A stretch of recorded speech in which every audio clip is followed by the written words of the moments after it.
Recording So in if progress. there's any discrepancy with attendance, then you have your information. And that's mainly what we try to track with the attendance tracker. I'm going to ask you to watch the video. It's very simple, but for now, just a piece of paper, pen and paper, and the date and time that you join, if you get disconnected, and if you rejoin. One thing that is important, you do not need to let us know if you rejoin. If you get disconnected and you rejoin the session, you do not need to let us know. Okay, those messages are not going to be. I'm not going to get an answer. They're going to be dismissed. All right. The Zoom link is in the chat. We can also put it in the. We can put in the Q&A probably, but it's going to be the same information. All right. Is live attendance a requirement? The short answer is yes. Live attendance is a requirement coming straight from the Project Management Institute. Okay. This is not a Skillsoft requirement. This is a requirement coming straight from the source, from the Project Management Institute, which is the organization that provides the PMP certification. Okay. There is an exception. There is an exception. You are allowed to miss one session if you make up the session by watching the replay. Okay, you're allowed to miss one session if you make up the session by watching the replay. What do we mean by a missed session? It means that you are logged out of a session for more than 15 minutes. Hence the reason we told you earlier, during breaks, please stay logged in. Do not log off during breaks. Okay. One more time. A missed session means you are logged out of a session for more than 15 minutes. Okay, that's what we mean by a missed session. If you miss more than 15 minutes at any time during any additional sessions, including during breaks, beyond that one session allowed, you'll have to make it up by attending the live session in a different cohort. And how do I know which cohorts are available? Then you need to go to this URL, calendar.skillsoft.com, for more information on those upcoming sessions. All right. That's how you're able to address it. You can, but remember, stay logged in during breaks. You're allowed to miss one session. And what do we mean by one missed session? It means that you're logged out of a session for more than 15 minutes. Okay, stay logged in during breaks. In the event of an absence, what do you do? In the event of an absence, you need to watch the replay. You need to watch the recorded session.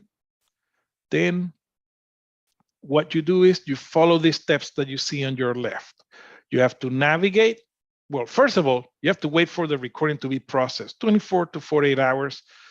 So the recording is available. Then you have to go to this URL. It's a github.com folder, skillsoft-content/PMP replay. Then you have to navigate to the right file. How do you do that? Find the year you attended. In your case, it's 2023. Okay. If the year you attended is 2023, that is going to be the file. When the file opens, it's going to ask you to enter a password. The password is what you see in front of you. But please make sure that you pay attention. You enter the right password. It's case sensitive.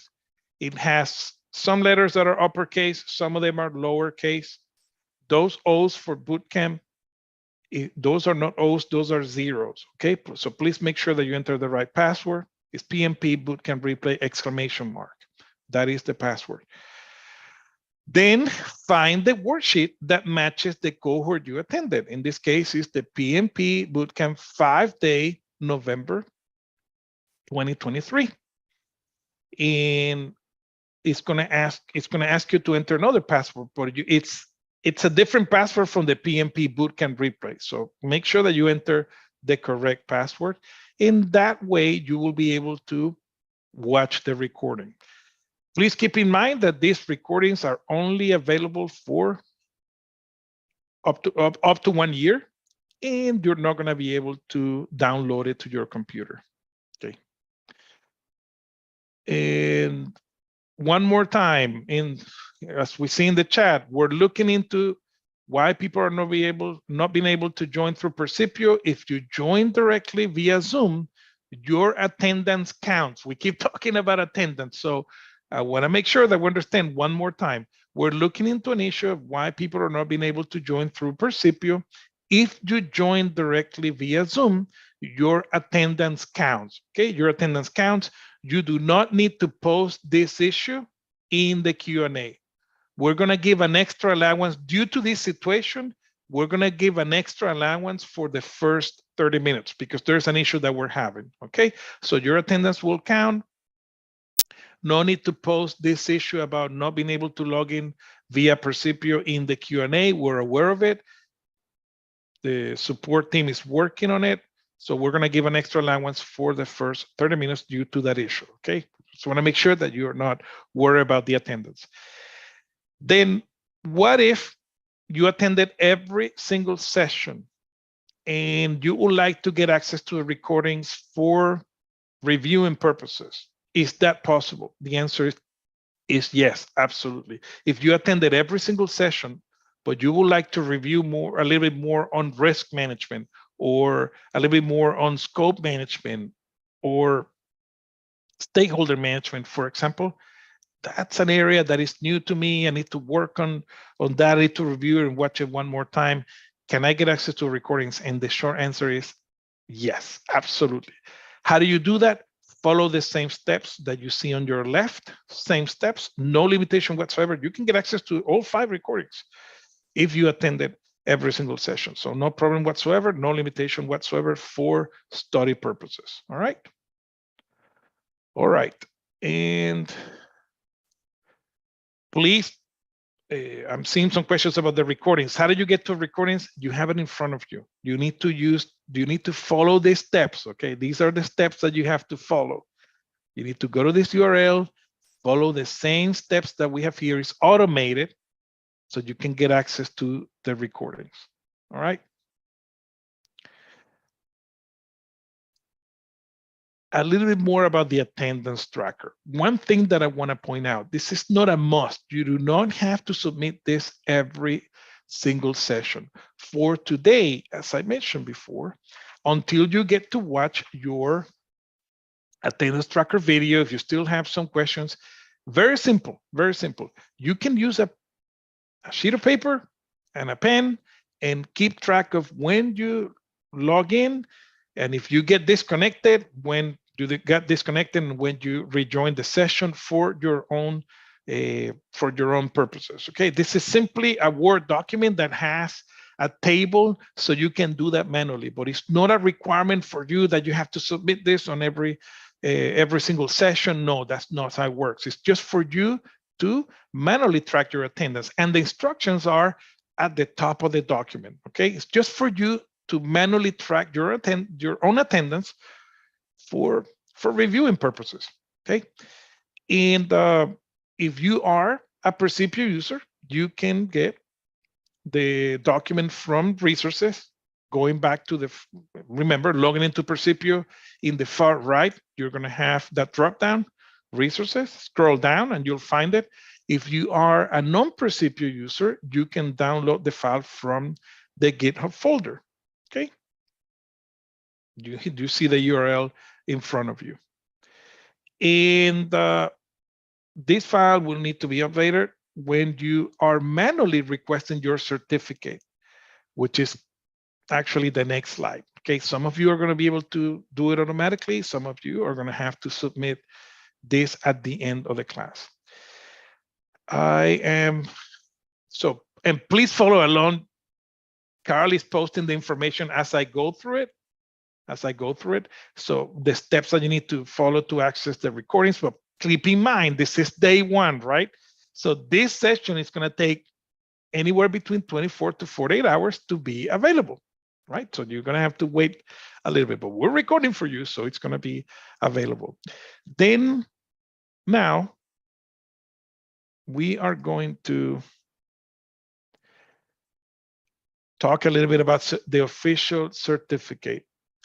If you are a Percipio user, that's why it's so important. Even if you're able to log in through Zoom as a backup, we strongly encourage you to log in through Percipio. And the reason is because if you do that, Percipio will be able to automatically generate the certificate at the end of the class for you, and it'll be an easier process. You will get it right away at the end of the class, but it's not going to be auto-generated if you do not log into the bootcamp for one or more sessions, okay? Or if you miss too much time in one or more sessions. So if you do not have any technical issues, that'll be the only exception. Stay logged in into each session in its entirety through Percipio, even if you're using Zoom. So even if you're using Zoom, try to stay in Percipio as much as possible, because at the end, it's going to be easier for you to get your certificate of completion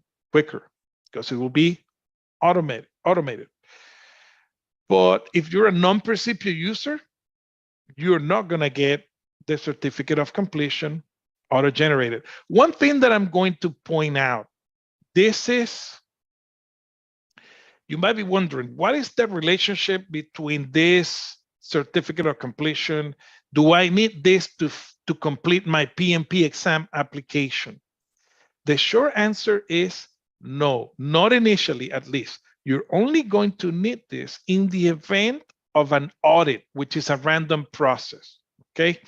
But you can complete your PMP application without having this certificate. Let's assume for a minute that it takes a little bit longer for you to get it because you're doing it manually. Oh, I can't complete my application. No, you can go ahead and complete your application, enter the information of the bootcamp. They're going to ask you for that, but you do not need the certificate of completion to complete the application, at least not initially, only in the random event of an audit, okay?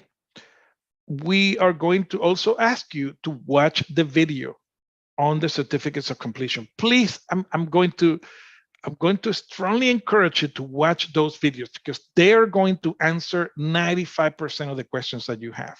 95% of the questions we have gone through pretty much every single possible scenario, and the answers to your questions. Before asking a question, watch the video. I'm going to strongly ask you to do that. The videos are in place for a reason. Please watch it, and at your own convenience, right? We're going to be playing the one for, as I mentioned before, for the attendance tracker today during lunch break. So there you go. You have your opportunity to watch it during lunch break, okay? It will answer 99% of the questions that you have. We have gone through all the scenarios, so please watch the videos before asking a question. It will be easier for everyone. Now, the learner kit. This is an important piece of information. This is also a requirement coming straight from PMI. Any of you that intends to sit for the PMP exam, you need to purchase a learner kit before you can do that. This has to be done through Skillsoft, but it's going to be redeemed through PMI. How do you do that? It depends on your organization. You have to contact your training staff. Each organization has different policies to find out the actual process, okay? It's going to be different depending on your organization, your company, the company that you work for, right? Contact your training staff. They will be able to assist you. If your organization is not providing you with a learner kit, or you happen to have an individual subscription, you can go to this URL to purchase the learner kit, but it is a must-have. You need this learner kit to sit for the PMP exam, because you're taking a class with an authorized training partner, okay? All right, and the videos to watch, we have some recommendations for you. I strongly encourage you to watch these videos. I know it's day one. This is we understand that you have a lot of questions, and that's normal, but the videos are important. The videos are going to answer 99% of your questions. Okay, please watch these videos. The first one, and this is the one that we're going to be playing during your lunch break, but you can watch it at your convenience, is about the attendance tracker. Watch it. It's 9 minutes and 25 seconds long. Watch it, and it will answer your questions about the attendance. Then the certificates of completion, but that's towards the end of the class, right? You don't have to do that on day one. The learner kit information as soon as possible, so you learn a little bit more about that process, but it is a must. It is a must-have for you, okay? So we strongly encourage you, regardless of whether you are a Percipio user or a non-Percipio user, to watch these videos to get an understanding about the attendance. But for now, as I mentioned before, you can start today. I haven't watched a video. I am not, it's too much stress. I just want to make it easy. Okay, just piece of paper, pen and paper. I logged in at this time. I logged off for whatever reason at this time. So keep track manually of your attendance for your own records, and then watch the video and you will be able to get that information, but you can do it manually. All right. And having said that,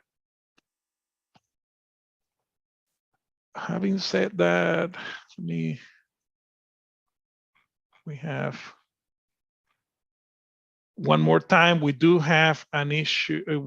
We know that there's an issue with Percipio. They're working on it, and we're looking into why people are not being able to join through Percipio. If you join directly through Zoom, your attendance counts. No need to post about this issue in the Q&A one more time. We're going to give you an extra allowance for the first 30 minutes. All right. And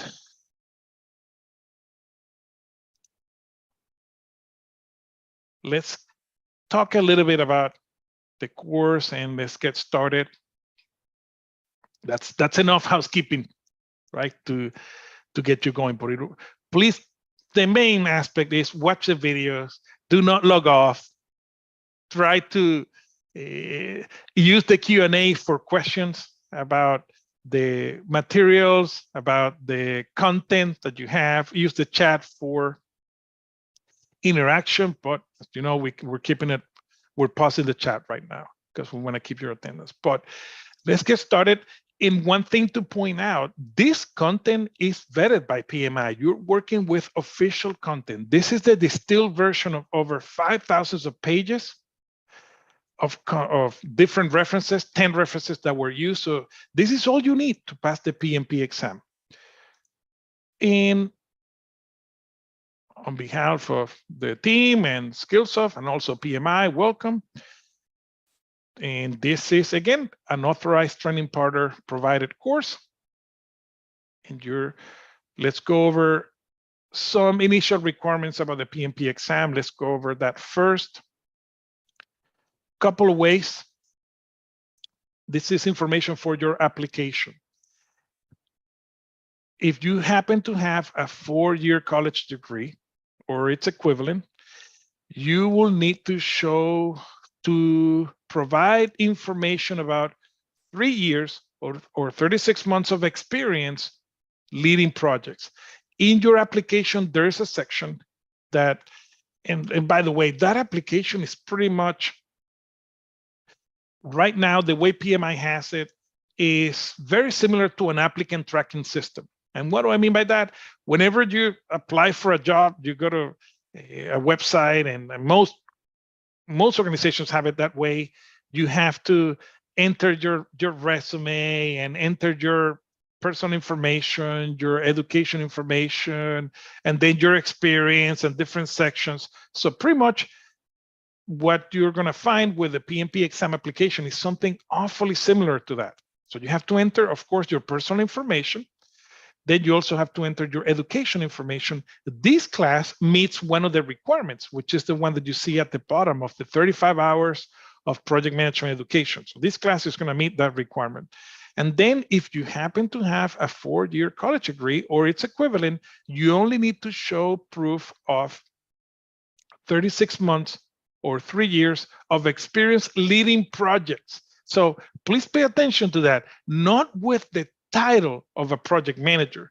Experience leading projects is more role-based, because PMI knows that in organizations they might not necessarily call you project manager, or you might have a different title, but your role is the one of a project manager because you were leading a project. So you have to justify 36 months of experience in, and by the way, within the last 8 years. You can only go back as far as 8 years, okay?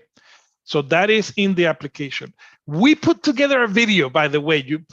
Some of you might have tons of questions and about the application. We put together a video that shows that, okay? Please watch it. It's about the application and tips, and that will help you tremendously. As I said before, this class meets the 35 hours of project management education. If you happen to have the CAPM certification, that meets the education requirement. However, I'm going to put a big caveat in there, because if you got your CAPM before July of 2023, you did it in the old version of the CAPM, and both the CAPM and the PMP exam have changed a lot. So it's a good idea for you to take this class, because the exams have changed tremendously.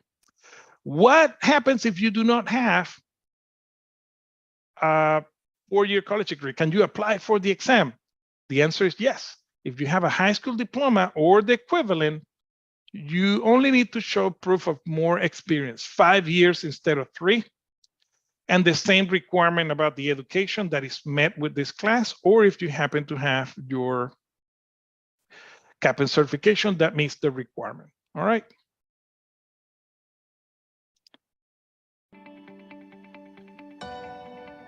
Then let's talk a little bit about, this is a video, by the way, that is embedded in the presentation. I'm not going to play it. This is a video that you can watch. You can access that SharePoint folder that has the PMI embedded videos, but this one's more informational. So basically what we're saying here, this is a great time to be in project management. Probably some of you are transitioning from the military, or some of you are already project management practitioners, and you're trying to certify your skill set, getting the certification. This is the right time, because project managers are in high demand. Okay, so it's a great time to be in project management. It's only growing. I know that there's some challenges with the economy, but this is one field that is actually growing, because organizations are, they need project managers because they need to be more efficient with their resources, and they need to be able to produce results. And this is a way to be more efficient. And by that, I mean project management in general. Now let's talk about the certification, the PMP exam, the breakdown of the exam.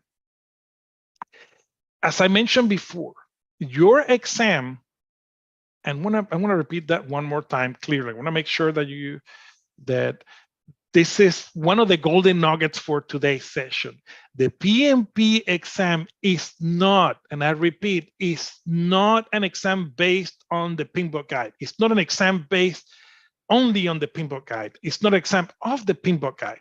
Okay, that's not the case. The Pink Book Guide is not, probably some of you have read already briefly the Pink Book Guide. That is not an exam guide. Okay, so that's not the case. The Pink Book Guide is one of 10 different references that were used for the exam.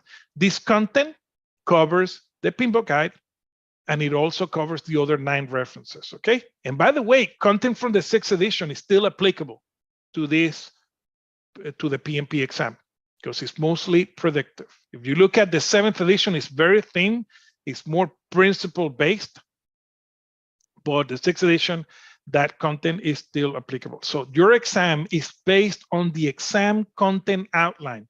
As I put in the chat earlier, that is the syllabus for the PMP exam. If you want to know today If you want to know today, what am I going to be tested on?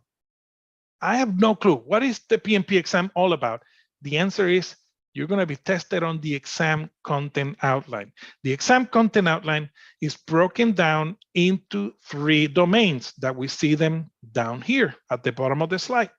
The first domain is the people domain, okay? And that accounts for 42% of the questions. I can tell you that the agile content mostly is covered and addressed by the people domain. Then the second domain is the process domain. Most of predictive project management is addressed in the process domain. And then we have probably the new section of the content, which made a big difference with previous editions of the PMP exam, which is business environment. Because projects don't happen in a vacuum. There's a lot of processes that happen before and after a project is selected and started and developed and completed. A lot of things happen in what I personally call the genesis aspect of a project, including project selection, and then even after the project is completed with benefits realization. So to cover that, we have the business environment domain. That only accounts for 8% of the questions. That is the breakdown of your PMP exam. And the questions are going to be 90%, 90 questions are going to be associated with the process domain, then almost the same amount with the people domain, and only 8% is going to be associated with the business environment domain. Your exam is going to cover 3 different approaches, and we're going to be covering that throughout the class. It covers the predictive approach, it covers the adaptive approach, agile. But by the way, adaptive is not only agile, it's also lean or continuous delivery. So that's also covered as part of adaptive.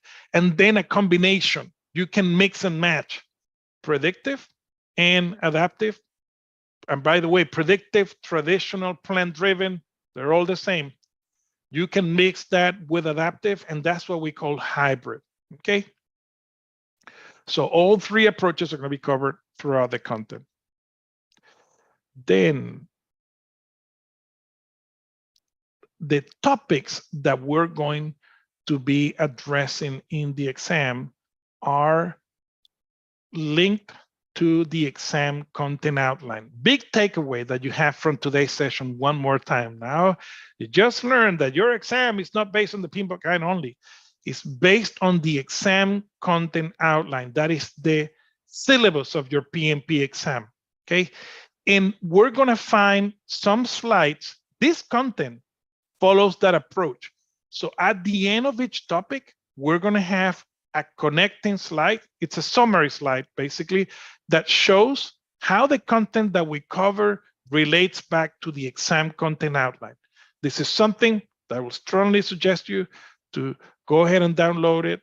You can go to pmi.org, or you can get it from Percipio under resources, or you can get it from the GitHub folder. Make sure that you download it and start reading it.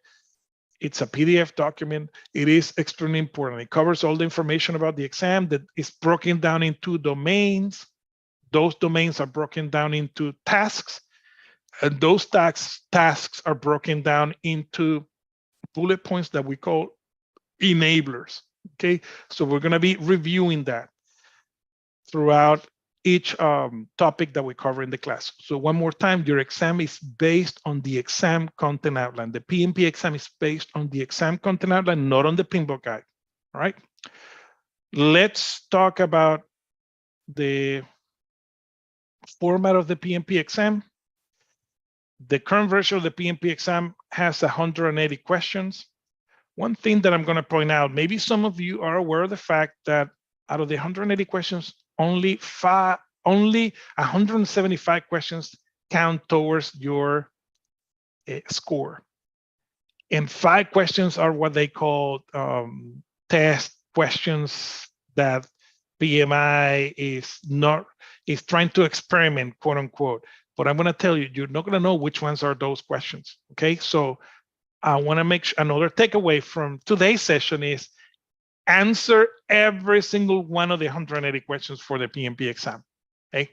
It's a pass or fail exam. You're not, if this is different from college, it's not an A plus, or you're going to be a better PMP if you get an A plus or a B minus, a B plus, none of that. This is a pass or fail. It's an all or nothing. Okay. It's an all or nothing exam. You either pass or you fail. So answer every single one of them. You're going to get 230 minutes to answer the questions. It's broken down into 3 sections. And Susan is going to go over this one more time on day 5. I just want to give you an overview, but she'll be able to address this on the last day. So you have it fresh at the end, but it's broken down into 3 sections, 60 questions each. And when you get to the end of the first section, you're going to have the chance to take your first break.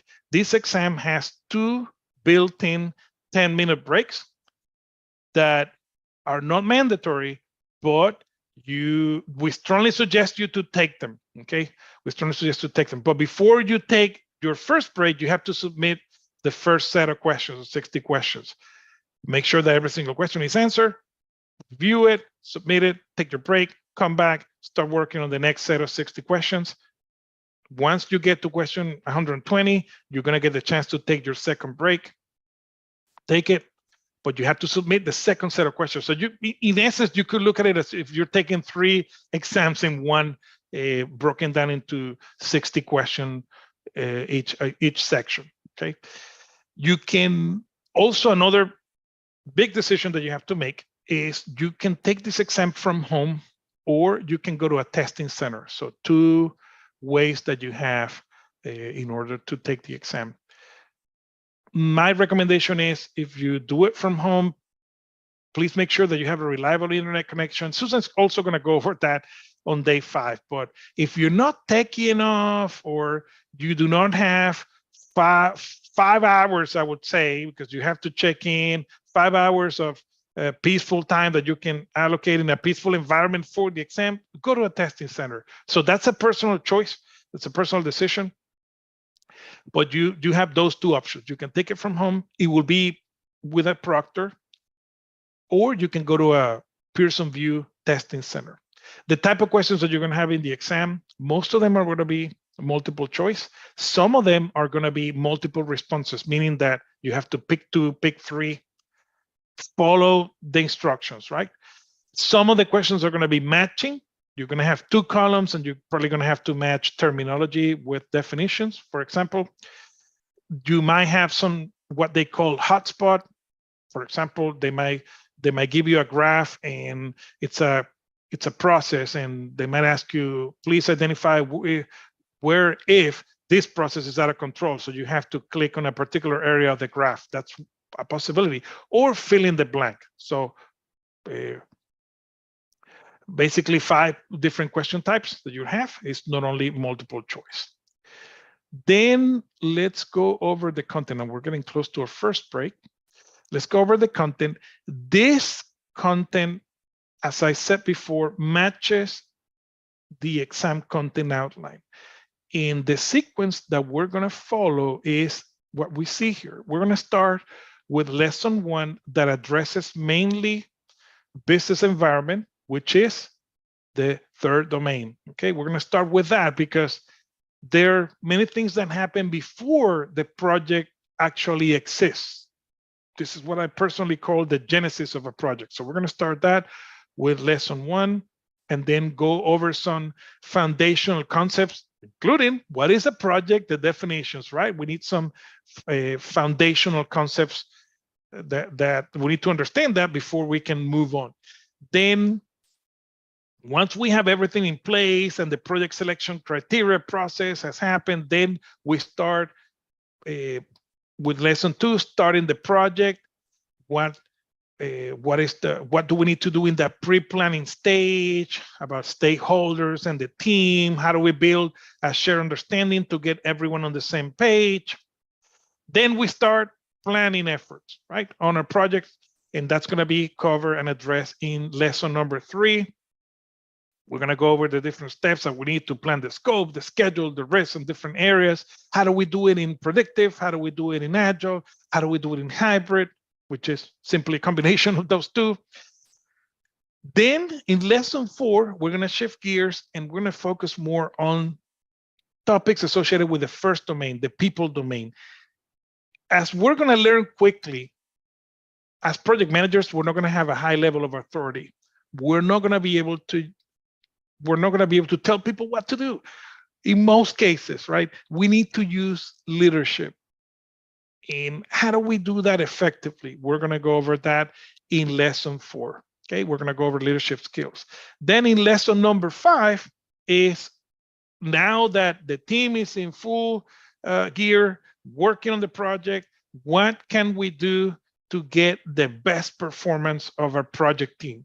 So how can we put them in a position to be successful? That's going to be addressed by lesson number 5.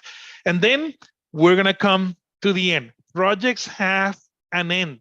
Projects have a definite beginning and they have a definite end. And that's what we're going to address in lesson number 6. Okay, so that's the breakdown of the class. It's pretty much the same way that we manage a project. The sequence makes a lot of sense. So that's the breakdown of the content. All right. And there's another important piece of information. We are getting bombarded with a lot of posts in the Q&A. So the Q&A has also been disabled. Let's give us a chance to get caught up. We're going to be addressing them. We know that many of you have questions, so the mentors are on it. But again, we strongly encourage you to watch the videos that will answer many of your questions. I know it's day 1, but the videos are there for a reason. We're going to try to address as many as possible. We're going to take our first break right now, and it's going to be 10 minutes. In 10 minutes, we're going to be back. And during the break, we're going to be answering some of the questions. All right.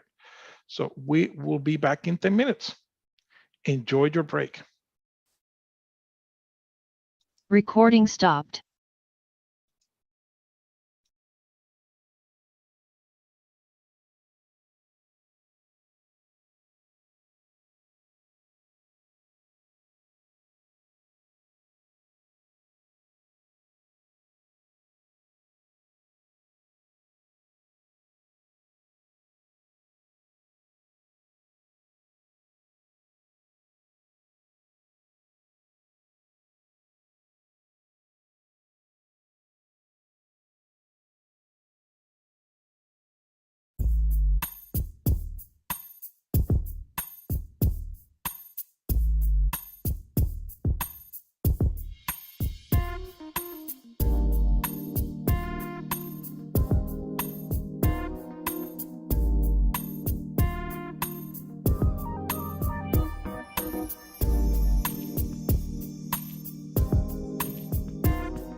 All right, welcome back, everyone. Recording in progress.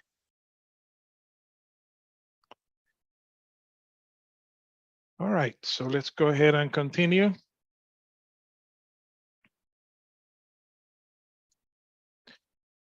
Now, let's talk about the course. This is important because this is going to help us to understand as we follow through. I know that unfortunately we had some issues with Percipio, but I need your attention here. This is important for the class. The team will be able to help you.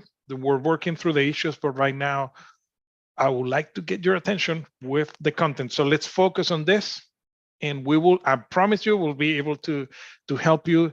We understand the issues, right? So with Percipio and the attendance, but for now, it's important that we start focusing on the content, all right? We're gonna be covering the three approaches, okay? We're going to be covering project management from the predictive approach. And whenever you see this icon with the arrows, that means predictive, okay? Whenever you're gonna see it, usually in the lower portion of the slide, whenever you see that, or whenever I go over the content and I'm using the word plan, it's usually gonna be predictive, right? We do have some planning in adaptive, but if you see the two arrows, we're talking about predictive. And remember, predictive equals waterfall, equals plan-driven, equals traditional project management. They're all the same, right? So that's predictive. If you see the gear instead of the two arrows, then we're talking adaptive. It's not only agile, but also lean, okay? Lean, continuous delivery, continuous flow, that's also adaptive. So it's agile and adaptive. So just to make sure that you're following along when we're covering the content. And then there's a combination. Remember that the exam is gonna cover the three perspectives. The last one is the combination. You can combine predictive and adaptive, and that's what we call hybrid, okay? It's a combination of those two, all right? A few more icons that you're gonna see. This one means important, interactive, a question, some discussions, using expertise, which is a technique that we're gonna be using a lot, expert judgment, expertise. We've been there, done that before. Tools and techniques, and then notes. So that's important for you to know. And remember, as we said before, we are going to be using, we need to master the vocabulary. And the reason for that is, in your organizations, you might call things differently. One super important aspect of the PMP exam, always answer based on PMI's terminology, okay? For that reason, at the end of each slide deck, we have compiled all the vocabulary that you need to master for that lesson, okay, for that session in this case. It is important that we speak the same language. It might be a little bit different in your organization. Some of it's going to be new, some of it's going to be the same, but we need to use the same terminology as per PMI, okay? And in some cases, I'm going to be using, I'm going to have to slide these definitions so you know we're going to be covering some definitions, and I'll do my best not to forget. Sometimes I do, but I'll do my best to make sure that I am showing you the actual definitions on this slide, okay? Then we're also going to have throughout the class, this is a case study. We're going to use a case study to illustrate some of these definitions that we're going to be learning throughout the entire class. And here we have our project manager. His name is An Feng, and we're going to be interacting with him throughout the class to illustrate some of the concepts that we're going to be covering, okay? And An Feng and his team, they're working on a hybrid project. They're working on a hybrid project, and the name of the project is the Shop Lifestyle Center for a historic community called Oasis Town, okay? the Shop Lifestyle Center, and in the slides, you're going to see SLC. SLC stands for Shop Lifestyle Center. It's a hybrid project. Why is it a hybrid project? It has one predictive aspect, which is construction. They're going to be building a lifestyle center, and that's going to be done using mostly a predictive approach, that portion of the project, that portion of the scope of the project. But then there's another portion of the project, which is retail, renting retail space to stores. And that is a marketing project. And for that portion of the scope, we're going to be using an agile approach, an adaptive approach. That is within the same project, which is the Shop Lifestyle Center. So within any project, basically, or within a project, you can use both approaches. And that's what we call hybrid, okay? And this is some background information about the project, the funding partner, the budget that we have, and then we have a timeline. We have to be done in 3 years, 36 months. So having said that, we are going to get started. Every day, we're going to provide you with this slide. This is going to show you the content that we're going to be covering for that day. And we're also going to have a recap of the previous day. That's important. It's going to be done at the beginning of the class. Instead of going through all the housekeeping, I promise you tomorrow it's going to be way less, not much housekeeping, just a couple of slides to make sure that you're following that. But mainly we're going to focus on, at the beginning of the class, on the recap of the previous session. And tomorrow we'll be doing the recap for today. We don't have a recap today because we were starting the class today, right? But what you see highlighted in yellow here, this is the content that we're going to be covering today. Okay, this is the content that we're going to be covering today. So today we're pretty much going to wrap up lesson 1. We're going to go over foundational concepts. Then we're going to go over getting everyone on the same page. And when I say everyone, I mean stakeholders and the project team. So we know where we're going and we're on the same page on that. That's strategic alignment. Then we're going to talk about the justification aspect of any project. That is part of the selection criteria. There's something called project benefits and value. That is the ultimate goal of any project, to add value to the organization. We're also going to talk about how external factors, we have a name for that, enterprise environmental factors, affect projects. One of them is the organizational culture. Right? So we're going to understand the difference between enterprise environmental factors and also organizational process assets and change management, but at the organization level, not at the project level. We're also going to talk about governance, because even though we have a certain degree of autonomy in what we do, we still have to follow guidelines as per the organization and as per the industry. So we're going to talk about governance and also compliance. Depending on the industry, depending on the type of organization, we need to follow those compliance guidelines. And that is such an important aspect because it touches scope, because compliance is a type of requirement. It touches quality, because quality is, the definition of quality is the degree to which how well do we fulfill requirements. And then it also touches risk. So it touches at least directly. You might even expand the number of areas that are touched by compliance, but at least 3 of them, risk, scope, and quality, are touched by compliance. It is super important. We're going to talk about that.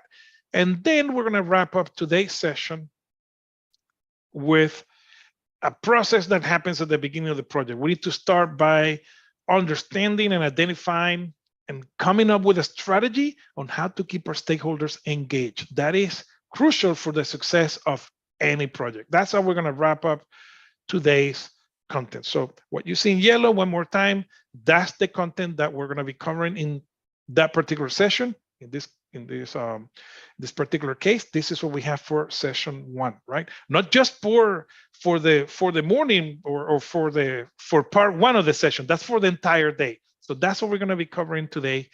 And then we're going to continue tomorrow. But tomorrow, the only difference is that we're going to do a recap of what we covered the previous day. And then we're going to start with a new content. Okay. And let's get started. This is what we're going to be addressing in lesson 1. We're going to talk about the foundation, then getting everyone on the same page, strategic alignment, benefits and value. That is tied up to the justification of the project. But at this point, what I'm going to point out is you don't have a project. This is part of that genesis, what those gyrations that happen in the organization before the project actually exists. Okay, there's a lot of gyrations, and to address that, we have this domain of business environment. Then the organizational culture, that's a factor that's going to influence the way we manage a project. Change management at the organization level, that's also a factor that is going to have an impact on the project. Governance and compliance. So that's what we have in store. These are the objectives that we have for this lesson. I'm not going to read it for you. I'm just going to point out it's foundational. We're going to start with a foundation of the understanding the definition of a project, and then some additional definitions as well. But these are the learning objectives. It's mainly foundational. Okay. And super important concepts here: value. The goal of any project for any organization is to add value to that organization. We're going to start mentioning that initial alignment that has to happen. And we're going to cover some agile. Of course, we're going to wrap up with governance and compliance at the end. But all this is foundational. Okay. And having said that, we are going to start with the foundation. And the first definition is going to be, what is a project? A project, the textbook definition, is a temporary endeavor, but do not get confused by the word temporary. Many people tend to believe that temporary means short. That's not the case. Temporary only means that it has a definite beginning. It begins at some point in time and it ends at some point in time. It has a definite beginning and a definite end. Okay. But it can be long. Doesn't have to be 2 weeks or 3 weeks. It can be 25 years. So that's what we mean by a project. It always has an end. But then we have another concept, which is operations. Is our operations, do they have an end? I'm gonna open up the chat, but remember, quick caveat, right? Technical issues in the Q&A, questions in the Q&A, but I'm gonna ask you the first question. I'm gonna enable the chat. Q&A is paused. Our operations, do they have a definite beginning or a definite end? And I'm seeing there it's an ongoing process. Exactly. You guys are right on the money. Operations are ongoing. They start when the organization starts to exist. That's when the operations start, but they are ongoing. They're ongoing. They only end when the organization ceases to exist. That's when the operations are going to end, but it's an ongoing process. However, I'm going to ask you another question. Do they have elements in common? What do they have in common? Projects and operations. What do they have in common? One element that they have in common. Some of you are saying resources. Yes, I saw they have something in common, multiple things in common, but one of them is resources, right? Resources. That's you, because you don't have the different resources. Oh, in our organizations nowadays, the same people that are working in operations, they're also working on projects. Okay, so they have elements in common. Even though they're different, they have elements in common. All right, but the goal with a project is to add value. That fourth bullet point that you see, enables value creation. That's the goal of any project. Okay, I'm going to pause the chat one more time because it's starting to get, and yes, it's resources. I'm going to pause the chat one more time. Okay, I want you to pay attention now. But what you see when it comes to success, the goal is any organization, right? They would like their projects to be successful, but there are multiple variables that are going to come up into play, right? It's not guaranteed. It depends on how mature the organization is. It also depends on the project managers. So how effective we are. We are the stewards of those resources, which, by the way, is not only the people, we also need materials, equipment, and supplies to complete those projects. We're the stewards of those resources. So it's also a lot on our shoulders to do our best for the project to be successful. So a lot of responsibility, but we also need to have enough funding available, right? We need money and we need those resources to be available. We need to make sure that those resources have the right skill set. They might need some training in some cases. More importantly, we need to be able to work as a team. Okay, we talk about project teams, not one individual. If it's only one individual, then it wouldn't be a project. We need a team. We need a group of people, but we need to be able to communicate, and we need to be able to work as a cohesive unit. That is probably more than 80% of the success of a project. And we also need to communicate not only internally, but also with the stakeholders. And we're going to talk about stakeholders in a minute, but we're building something for them, right, with the project. And also another variable is going to be how well do we understand what we need to build with our project? Because regardless of the type of project, we're going to be either building something new, a new product, service, or result, or we're going to be changing an existing product, service, or result. One of the two. We're always going to be changing something. Projects are we're change makers. We're changing status quo. We're going to be either changing something that already exists, or we're going to be coming up with something totally new. So we need to understand it really well. That's part of the that's a crucial aspect. Okay. Now let's take a look at the evolution of project management. Some people can trace this back to the old pyramids in Egypt. There's some evidence that some form of planning even at that time, but PMI focuses on the last 50 years. When PMI was founded in the late 60s, when project management was brought up as a discipline. So PMI, Project Management Institute, is an organization that was able to compile these techniques that were present, but they were never put together under a specific discipline, a specific profession. PMI did a lot of that work in identifying those techniques. This meeting is being recorded. The skill set that was needed, and all the project activities that organizations needed to complete in order for the projects to be successful. So it was, at the beginning, it was very process-oriented, task-oriented, but fast forward 50 years later, it's about it's about the outcome of the project. It's not so much about the process. The main focus is on the outcome. Did the project add value or not?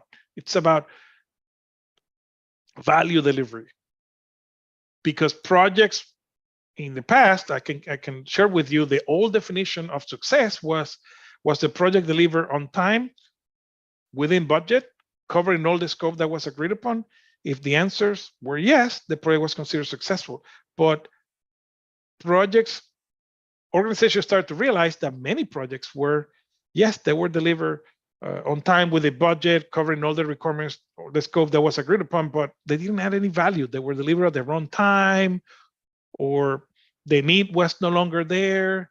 So now organizations are looking at, did it add value or not? And that's because that's the main reason why they're investing money, time, and resources in a project. So it's more, and it's a more holistic view. They look at it at the organizational level. So it's more due to the complexities that we have in the current environment. So it's important to make sure that we deliver value with our projects. So that's the evolution of project management in essence, right? And then we have different approaches for project management. We have a plan-driven approach, which is what we call predictive, okay? We do everything in a linear way, sequential, and we only start with a new phase when the previous phase has been completed, okay? We have some key roles in here, which are gonna be the project sponsor, that's a key stakeholder. The individual that is going to authorize the project is a key stakeholder, and we need to make that sponsor an ally. We have to network with that sponsor to have him or her on our side. That is crucial. But it's one of the key roles, and teams are led by project managers. In the way we deliver value to the organization is usually at the end of the project. When everything is built, that's when we add value to the project. When the entire building or entire house is built, that we transition that to our customers, that's when we can add value. So value is realized usually in long term, but in some cases in a short term as well. But then we have adaptive, which covers agile and also lean or continuous flow. We build in short increments, okay? And you might be wondering, we're going to get to that point, but why? What's the big difference between plan-driven and adaptive? I'm going to give you a quick overview. If we're dealing with a type of project that has multiple changes due to whatever reason, right? The number changes before going in, and I can give you an example. We're developing a mobile app for, let's assume for a minute that we want to compete with WhatsApp. Hopefully most of you are familiar with WhatsApp or Telegram. We want to compete with them, and we're going to develop a new messaging application based on customer preference. Customer preference can change from one day to another, right? And that means that we're going to be dealing with a high number of changes. If that's the case, we can use an adaptive approach because it's flexible. It allows us to manage a high number of changes. It's built that way. We build in short increments, and we always realign our priorities with what the customers want, with our stakeholders, okay? So the key roles that we have here are, as we see on the slide, we have a product owner, that's the steward of the scope. The team, people that are gonna be working on the project, and then we have a team lead, the Scrum, which could be the Scrum Master, for example. We could also work with a project manager as well, okay? The way we add value is at the end of those short increments. It could be 2 weeks. We can add value multiple times throughout the entire project, following a cadence, depending on the duration of those sprints. We don't have to wait until the entire functionality of our messaging application is built to add value. We can add value in increments. And then we have the third one, which is we can mix and match, meaning that for the same project, like the Shop Lifestyle Center, for the construction piece, we use a predictive approach. But for the retail piece, to manage the tenants and the marketing piece, it's a marketing project, we use an adaptive approach. It's the same project, but for different areas of the scope, we're using different approaches, and that's what we call hybrid, okay? Also, we have a project management office. Many organizations, especially larger organizations, have this this entity that will help with project management efforts, okay? It's a structure that is going to help with help the organization to make sure that all projects are basically following the guidelines that need to be followed, that we're following all the methodologies, that we need to follow. And it's gonna, in some cases, they're also gonna help with resource management. And there are multiple flavors, right? Some of them are more involved, some of them are less involved. They can be supportive, which I will venture to say that most project management offices, PMOs, are supportive.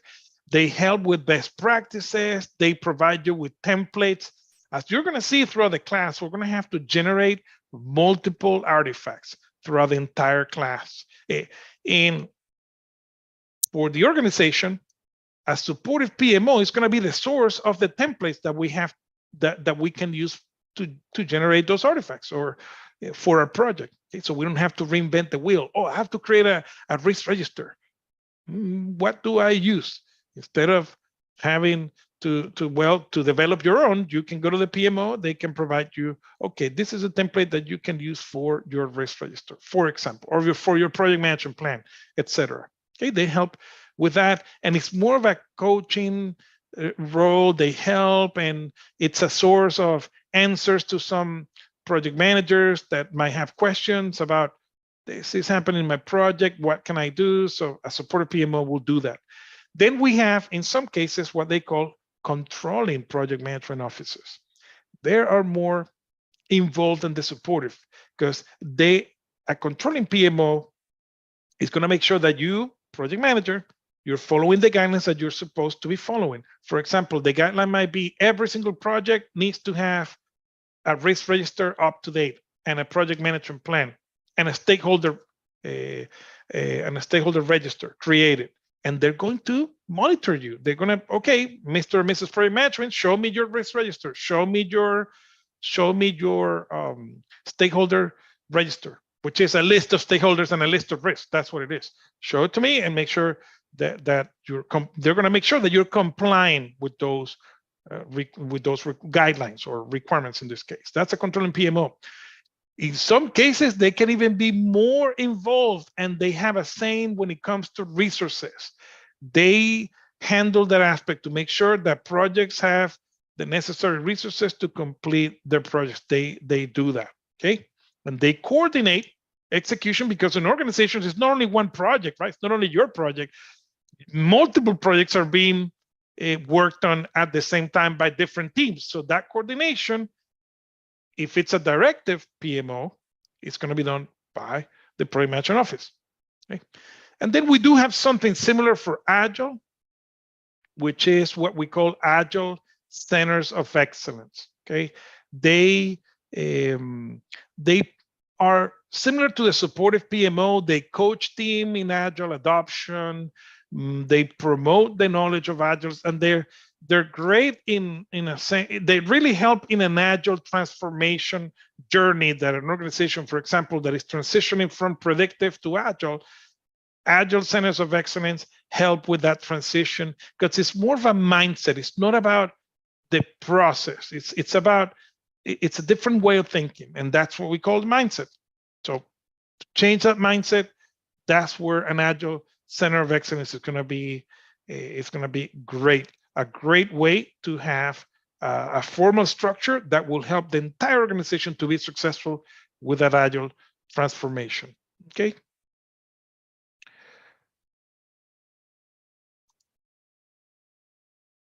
And let's take a look at the organizational project management, and this is tied up to this answers the question of why there's so many project managers in demand. Why are organizations so interested in using project management? What's in there for them? What's in there for them?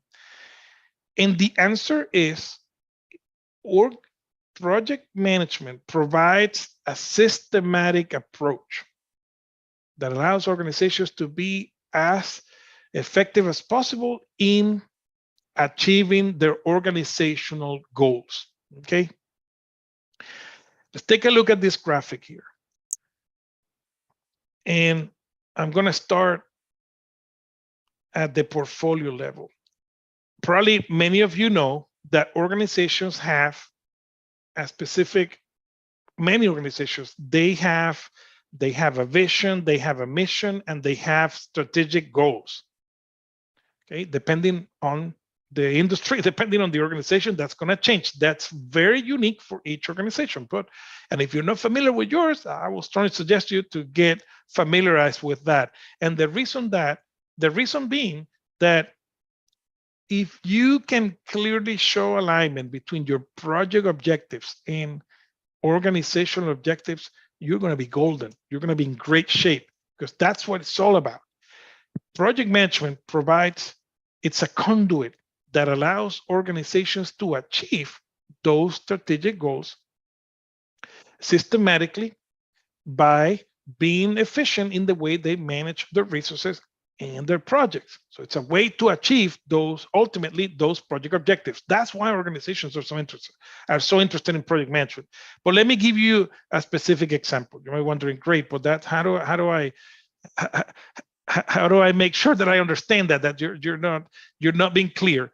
Well, let me give you an example. Let's assume for a minute that your organization is trying to increase their presence in the European market by 20% in the next fiscal year.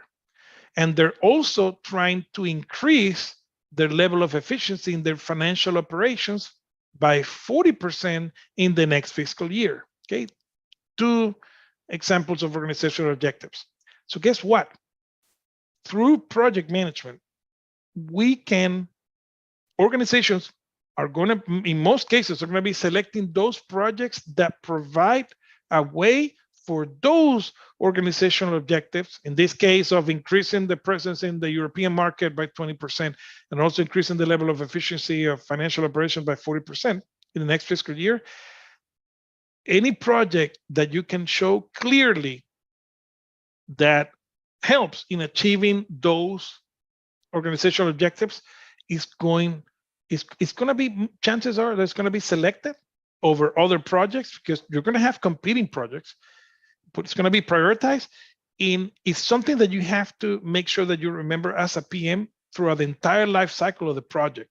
You need to always be able to show the link between organizational objectives and project objectives. If you do that, you're going to be golden, because that's tied up to the justification. But that planning happens at multiple levels. We start the portfolio level, then we do it at the program level, and then we do it at the individual level or specific level. So 3 different levels of planning that we're going to have within project management to be able to connect our individual initiatives or projects with those organizational objectives. Because remember what I said before about that common element that we have between operations, which is down here, and projects. What is that common element? Resources. Okay, so how can we effectively plan for and negotiate and make sure that we have resources available for both operations and projects? And the answer is here. And what do we mean by portfolio, program, and projects? The portfolio is the highest level of planning. A portfolio is a collection of multiple programs and multiple individual initiatives, but a portfolio is going to match each one of those strategic or organizational objectives. Okay, one portfolio, for example, for increasing the presence in the European market by 20%, and one portfolio for increasing the level of efficiency by 40% of financial operations in the next fiscal year. So you match them 1-to-1. But what do we have under that portfolio? Great, we're gonna manage it at that level. That's one portfolio. But remember that that's very high level. We have to drill down into a group of related projects. That's what we call programs, to make sure that we manage those resources effectively. Okay, we are going to manage any related projects. We're going to manage it. We're going to combine them. We're going to group them under a program so we can manage effectively those different projects at that level, to make sure that we're properly managing resources and we are accomplishing the objectives, right? We might have programs associated with, let's assume for a minute that we're talking about the strategic objective or organizational objective of increasing the level of efficiency of financial operations by 20%. And then under that, you might have two programs. One might be IT infrastructure, and another one, as an example, right? There might be multiple, but I'm just giving you an example. Part could be IT infrastructure. You need to, you're going to have multiple. That's one area that you have to address to help with that strategic objective. You have to improve your existing IT infrastructure. And the other one could be the actual financial operations per se. So perhaps your financial software, your accounting software is out of date. You're working with a 25-year-old legacy system that needs to be updated. So those are two programs, financial operations and then IT infrastructure. And then at the project level, that's where you're going to have those individual initiatives. For example, that's where you might have a project to develop a new software for the accounting department, and also another project to migrate from a local data center that is out of date to the cloud to be more effective. So those individual initiatives, those are what we call projects, and we manage them. That's where the project managers are going to come in handy, right? We manage those individual initiatives, but then we're going to have program managers that are going to be managing those different projects. We have to coordinate with them, okay? And then we have a higher level, which is the portfolio level. It's going to be a portfolio manager managing those groups of related projects and individual initiatives that match one-to-one with organizational objectives. So going back to the important takeaway here, it's important to understand the difference, right? The highest level, portfolio level, then program, a collection of projects, and then we have individual initiatives. Those are projects, right? But for project managers, it is extremely important to always be able to show the link between project objectives and organizational objectives. If you're able to do that and always show proof that you are aligned, you're gonna be golden. You're gonna be in great shape, because your project not only is gonna be selected, but it's also gonna be able to show clearly that it adds value. And I'm going full circle now. That goes back to the definition of any project. The goal is to add value, okay? So having said that, we have to understand the different type of organizational structure. Not all organizations are created equal. So this is one of the foundational factors that we have to understand. We need to understand the organizational structure present in the organization. So I'm going to open up the chat, and I have a question for you. Is this something that you can change, the organizational structure? Your answer is no. It's going to be present, right? It's going to be part of the organization, not as a project manager. Correct, not as a project manager. That's the even better answer, not as a project manager. This is something that is going to be present. Now, at the same time, I'm going to ask another question. Is this organizational structure going to have an impact on your project? And the answer is yes, absolutely. It's going to have an impact on your project. So we need to understand that from the very beginning, because this organizational structure, I'm going to pause the chat one more time. Okay. I need your attention. This is an example of what we call an enterprise environmental factor. It's a factor that we cannot control. We have no control whatsoever over that factor, but nonetheless, it's going to have an impact on our projects. Okay. It's going to show us, as we see the bullet points here, it's going to dictate the second bullet point. I would probably move it to the top because it's the most important aspect that we as project managers care about. It's going to dictate, it's going to tell us how much authority do we have as a project manager. And that is something important. When you answer those PMP exam questions, you need to quickly as possible, pinpoint, identify oh, is this a matrix organization? And matrix, by the way, has 3 flavors. Is this a project-oriented organization or is it a functional organization? Because your level of authority is going to change. Unfortunately, it's not going to be that clear, right? They're not going to use these words. They're going to give you, the questions are scenario-based. They're going to give you clues and hints. Just got to read between the lines, use your critical thinking, which is a key, which is a crucial skill for this PMP exam, to be able to identify, to pinpoint, oh, this is a functional organization. So that tells you how much authority you have as a project manager. Or this is a project-oriented or projectized organization, same thing. This is how much authority do I have? Because the correct answer is going to change depending on the type of organizational structure, okay? And of course, it's going to address these other aspects that we see here. And let's take a look at it from that perspective. Again, the crucial aspect of the organizational structure is going to be how much authority do I have as a project manager? And let's talk about the different organizational structures. We have functional, in that this is the typical traditional breakdown into departments. And the key aspect is that if you are working with a functional organization, you have no authority whatsoever, none whatsoever, no authority.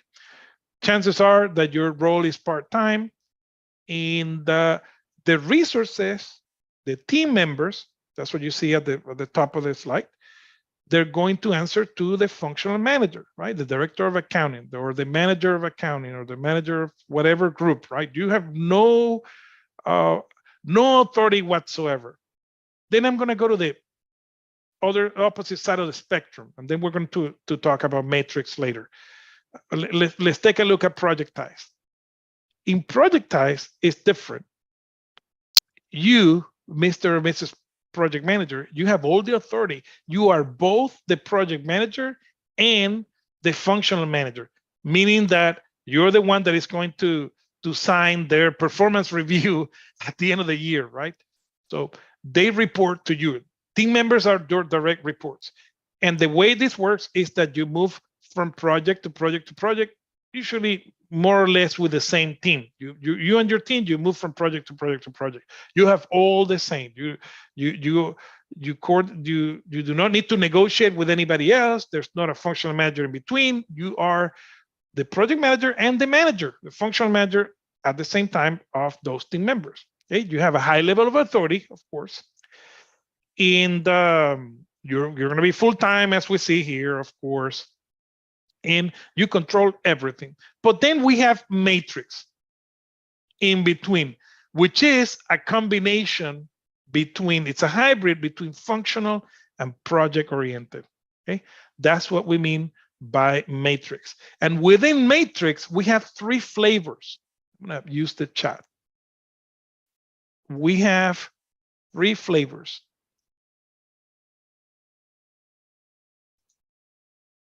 The flavors are weak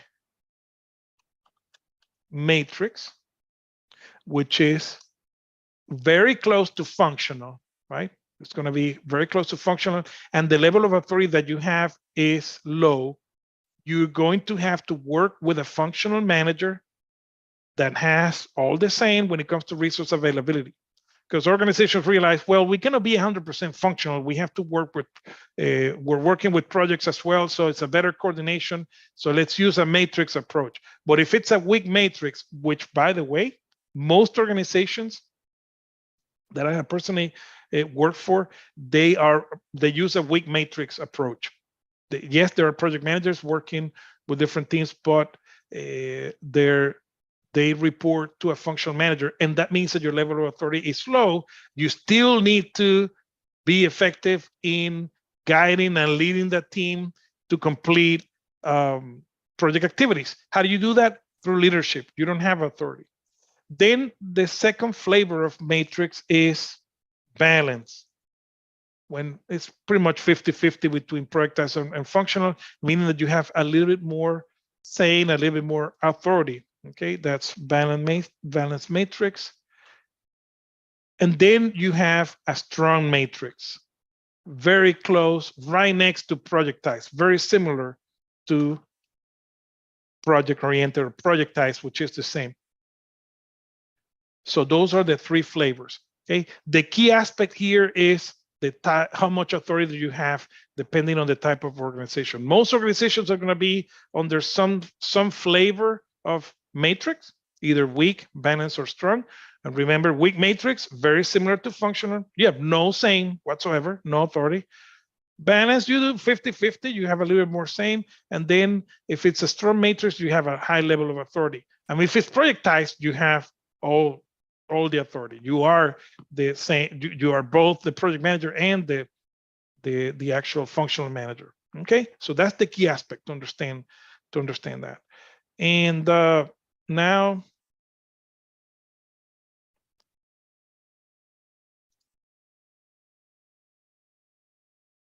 I'm going to ask you, think of a project, and this is leading towards understanding your type of organization. Think of a recent project that you worked on. Can you identify what type of organizational structure was, how much authority you had? So what type of organizational structure you had in your organization? And I'm going to open up the chat for that. Some cases, some of you are saying functional, weak.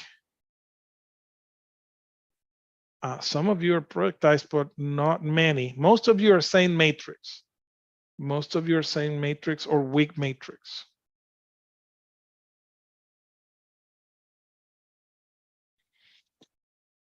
All right, so kind of proves the point. So most of you are saying some type of matrix. I would say,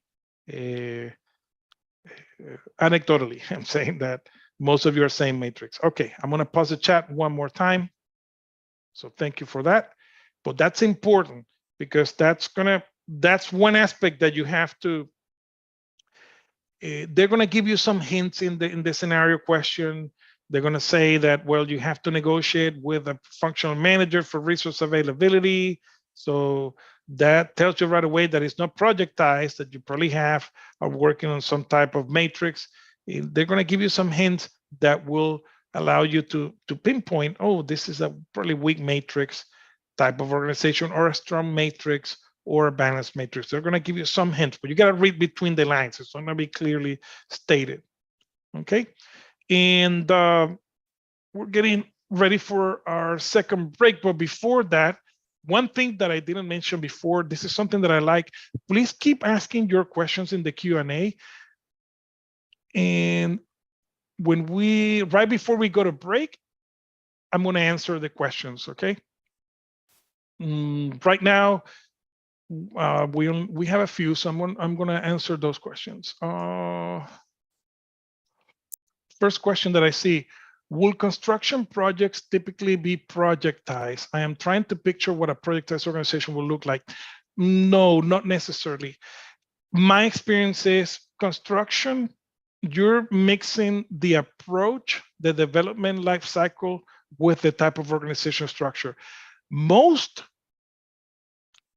I have seen projectized mostly in software development, in which you have different teams that develop software, and what they do is, well, they develop an application, they finish, and they move on to develop the next application. But it's not the life cycle. You're mixing the life cycle with the type of organizational structure. And that's going to be in place before you get into the organization. Okay, you just need to understand what it is. That's going to be in place.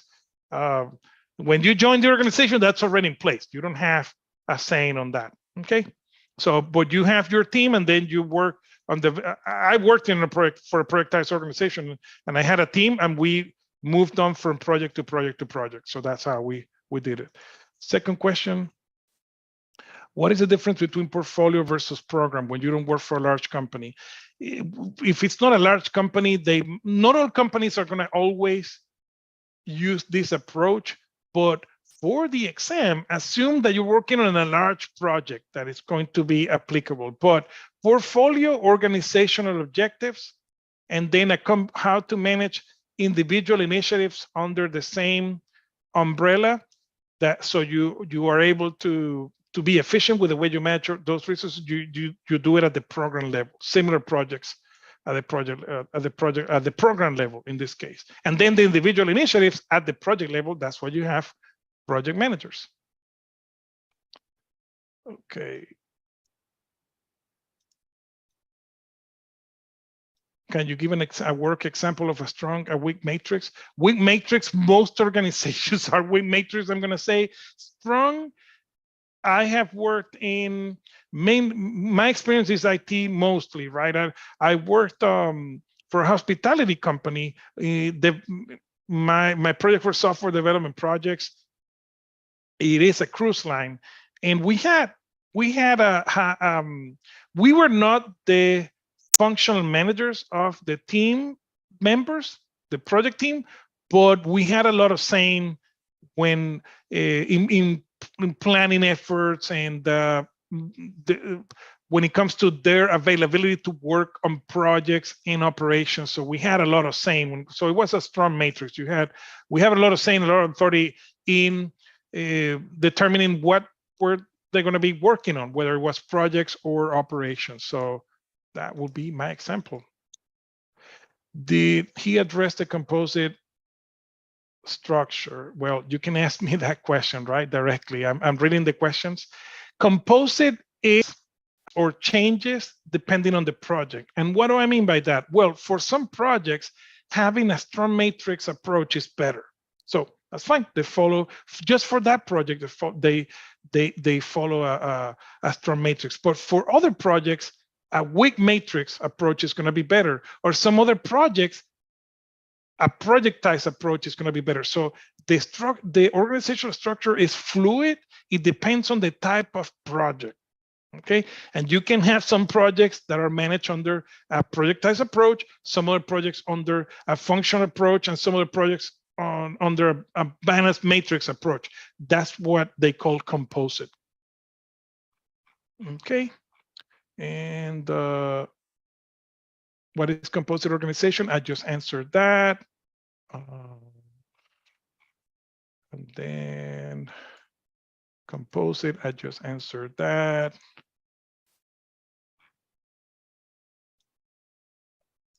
Can you list the different matrix types? I put them in the chat. You have weak, balanced, and strong.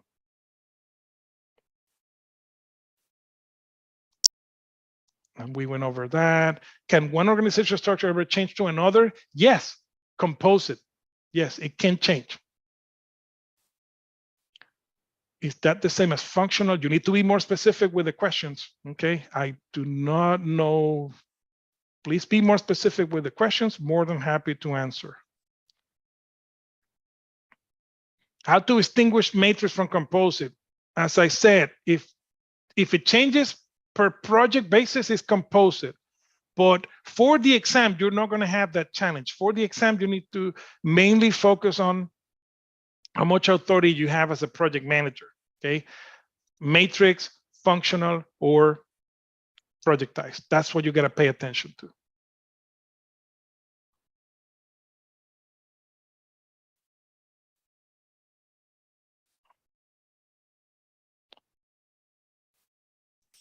Okay, and would it be considered a balance or strong matrix if multiple functional groups reported to the PM, but other areas reported to functional managers? Well, one thing that I want to point out, don't get caught up in the minutia and in the details. This is our projects, right? Look at it only from the project perspective. This is not an organizational breakdown of the company. This is not HR. This is just for project management purposes, okay? If the resources report to the team and you have your own team and you move from project to project to project and you are both the functional manager and the project manager, it's a projectized organization. But if you have to negotiate with a functional manager, then it is a matrix organization. Could you go over weak, balance, and strong matrix? Well, weak, no authority. Balance, share authority with the functional manager. Strong matrix, high level of authority, very similar, but you still have to work with functional managers on their matrix. Okay, that's the key aspect. If it's projectized, you don't have to negotiate or work with a functional manager for resource availability.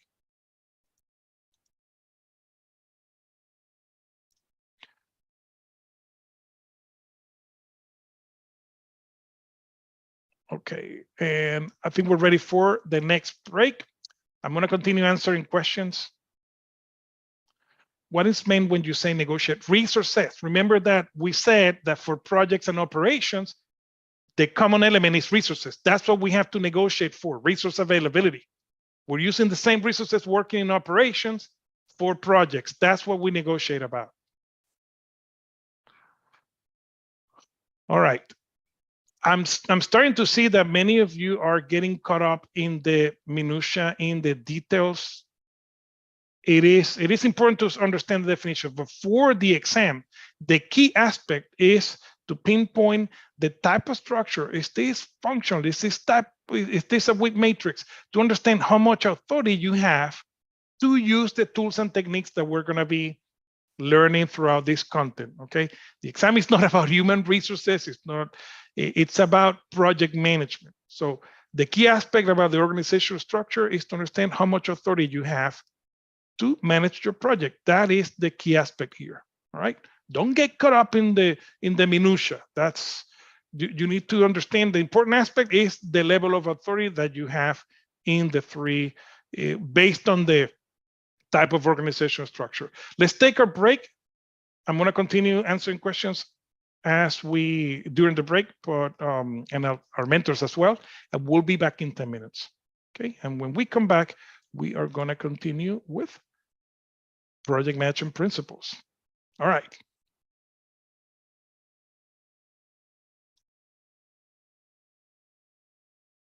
Recording stopped. The recording has stopped.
Welcome back, everyone.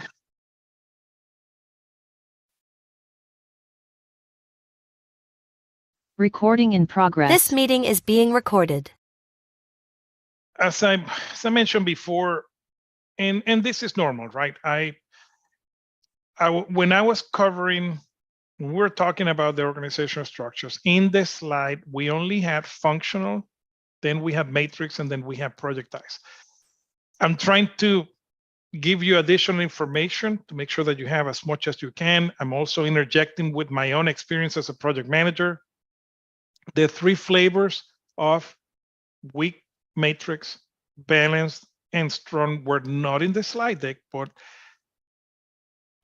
it is relevant information that I consider that you need to understand for the exam. Okay, so that even though it's not on the slides, but we have it, and it makes a difference. It has 3 flavors, and that's why I was trying to expand on the slides. All right, so that's that to clarify that particular question. And I'm starting to see, and this happens on day 1 a lot with the type of questions. The important aspect with the organizational structure is to understand how much authority do I have as a project manager. And why is that? Remember that this is a PMP preparation class, right? We're getting you ready for the PMP exam. We're promoting project management practices. Even though we're covering content that touches different areas, remember always that the main focus, we have 2 objectives here. The first one is to get you ready for the PMP exam. The second one is to promote good project management practices, okay? Meaning that we have to look at things from the perspective of a project manager. Always remember that. And also going into the exam, my recommendation is you are going to be solving problems. You're going to be solving 180 different problems. That's what PMI is looking for. They're not trying to determine how well can you memorize this content. Nope, it's not about memorization. That's not going to do it. Some things you're going to have to memorize, but you can do that through repetition. Okay, but like some the few formulas you need to remember. But the critical aspect is, or the key aspect for the exam is critical thinking. For the organizational structure piece, which some of the questions were going really throughout the spectrum of the organization. Can I change it? Yes, you can, but that's out of scope for, as a project manager, chances are that you're not going to be able to influence that. You can send a suggestion to your HR department, but that transformation happens at the organizational level. There's other people worrying about that, okay? You need to work with what you have. That's part of the environment. It's a functional organization structure. Well, I know now that I have no authority. It's a weak matrix. I know now that I have little authority. It's a strong matrix. I know now that I have a high level of authority. It's a projectized organization. I have all the authority. That's what really matters from that perspective. Understanding what's in the environment, and it dictates the level of authority that you have for the for managing your projects. That's what really matters, right? Of course, there's some other. Can that change? Yes, absolutely. And some type of organizations are more prone to that. Well, that's debatable. That's a philosophical conversation that we can have after all of you get certified. But right now, I'm going to reel you back in to the important aspect, which is the authority. How much authority do I have? That's what really matters for the exam. Okay, not the minutia. We don't have to go through. We have enough content to go over, and you have to a lot to worry about. But always from the perspective of a project manager. All right. So just wanted to reel you back in. Always look at things from the perspective of a project manager. You might also feel, I haven't seen that question, but you might also start thinking, well, Orlando, but how can they ask me in the PMP exam a question, and how can I get ready? How do I know what I'm going to be facing? The answer is taking practice questions. Okay.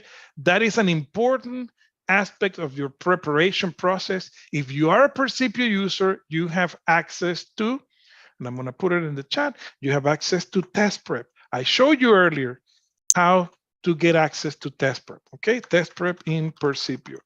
This is supported by Skillsoft. This is a resource that Skillsoft is providing you with, and you can take practice questions to then understand how are the questions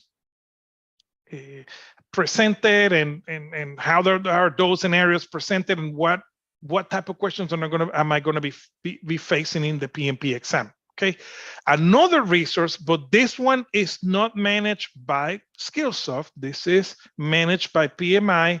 This is simply a recommendation, is called PMI Study Hall.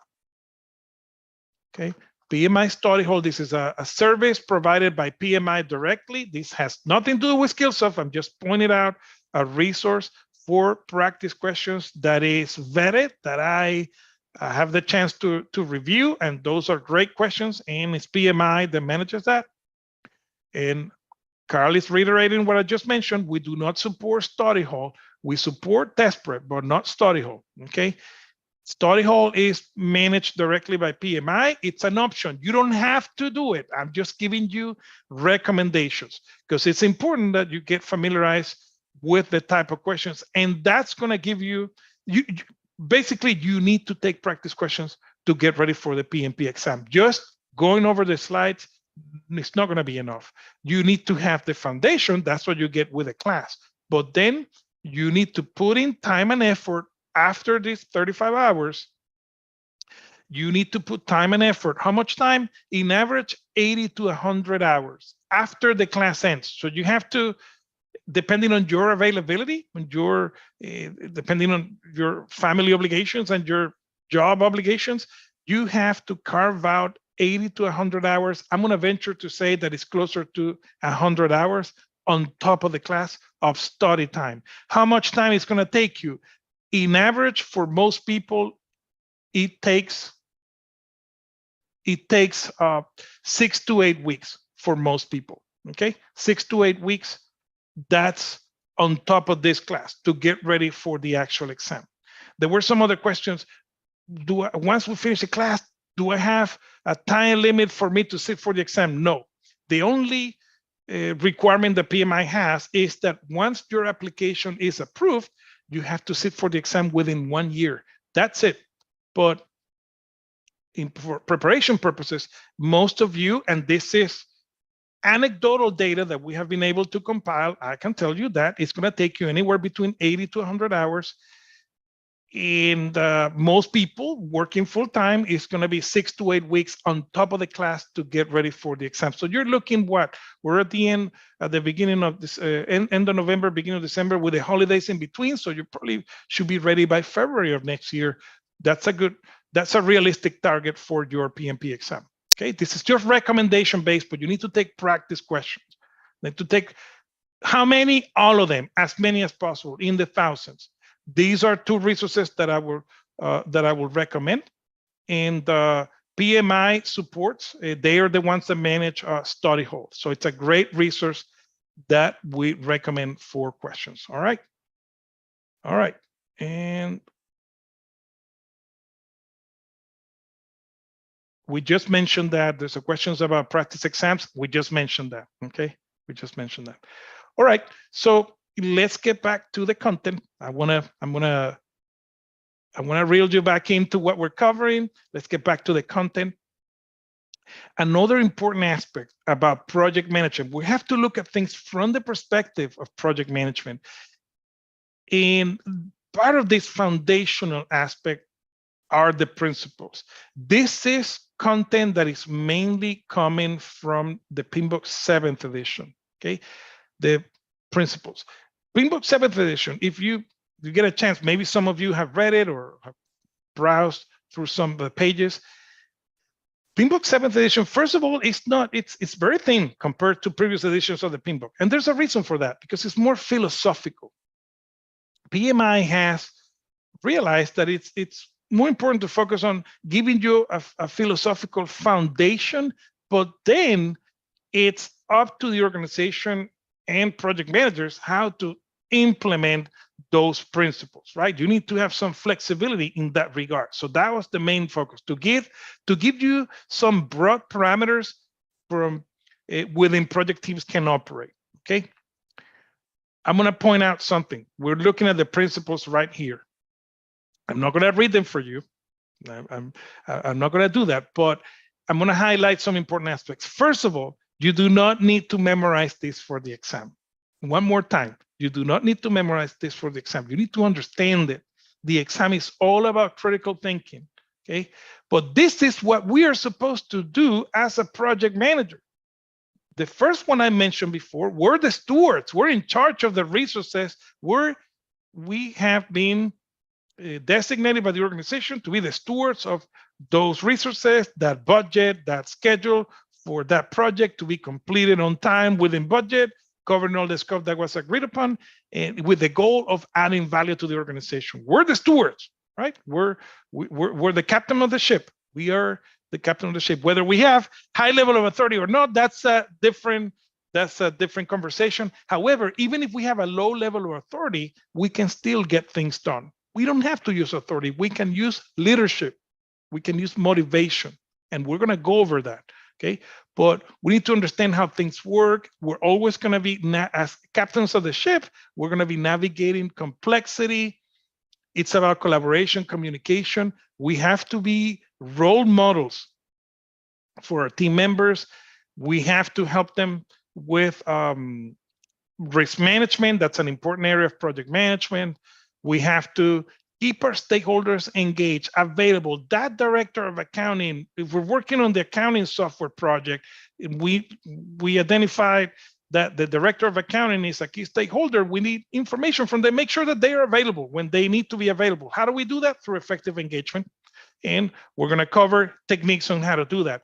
We have to customize our approach, okay? Every single situation is different. Every organization is different. Every context that we're facing is different. Therefore, we have to customize it. We have to be flexible. We have to tailor based on that context. It's about resiliency and adaptability to change, because change is going to happen. Things are going to change. Change is dynamic. It's always happening. We have to be resilient.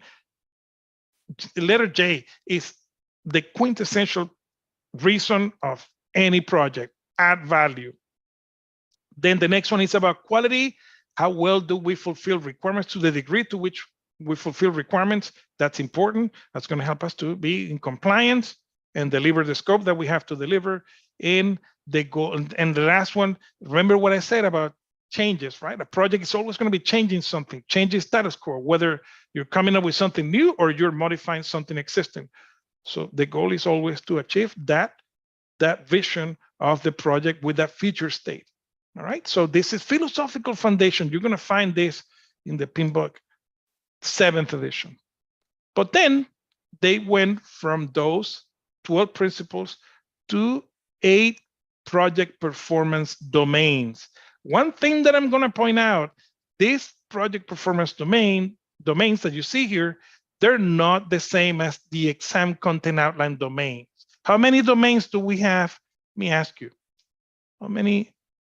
I'm gonna open up the chat. How many domains do we have in the? Do we have 3? And does anybody remember the names? What are the names of the 3 domains in the exam content outline? What are the names? Yeah, we have 3. People, process, and business environment. Correct. Those are the names in the domains. Great job. All right, I'm gonna pause the chat one more time. So people, process, and business environment. These 8 domains are different. These are performance domains. And we see listed here, they address areas. It's a group of related activities that are critical for effective delivery of any project. Stakeholders, team, development approach and life cycle. That's where predictive, adaptive, and hybrid are going to come into play. The planning aspect, project work itself, the delivery, the measurement, and uncertainty that is tied up to risk. Okay, at risk is a type of uncertainty. So those are, and this breakdown is also part of the actual PMP Guide 7th edition. You're going to find this information in there. All right. We also, now we're going to shift gears a little bit. And before we do that,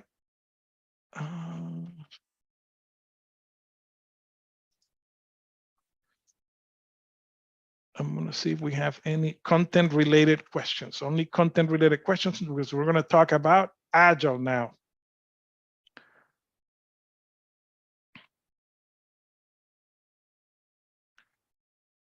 Okay, I don't see any recent questions. We're going to address them. And please remember, I'm going to open up the chat. Please refrain from using the Q&A for answering to questions that I have. Let's use the chat for that. Okay, greatly appreciate it. Thank you. We do not need to memorize the performance domains or the principles for the exam. I mentioned that. That it's not about memorization. It's not about memorization. And these performance domains, one more time, they're going to help you to understand what are the areas that you have to worry about when you're managing your project. These are simply guidelines for you. These are the bases that you have to cover when it comes to project management. Giving you just guidelines to be able to effectively deliver projects. That's what they're used for, right? It's more philosophical foundation. All right, so now we're going to shift gears and we're going to start covering Agile.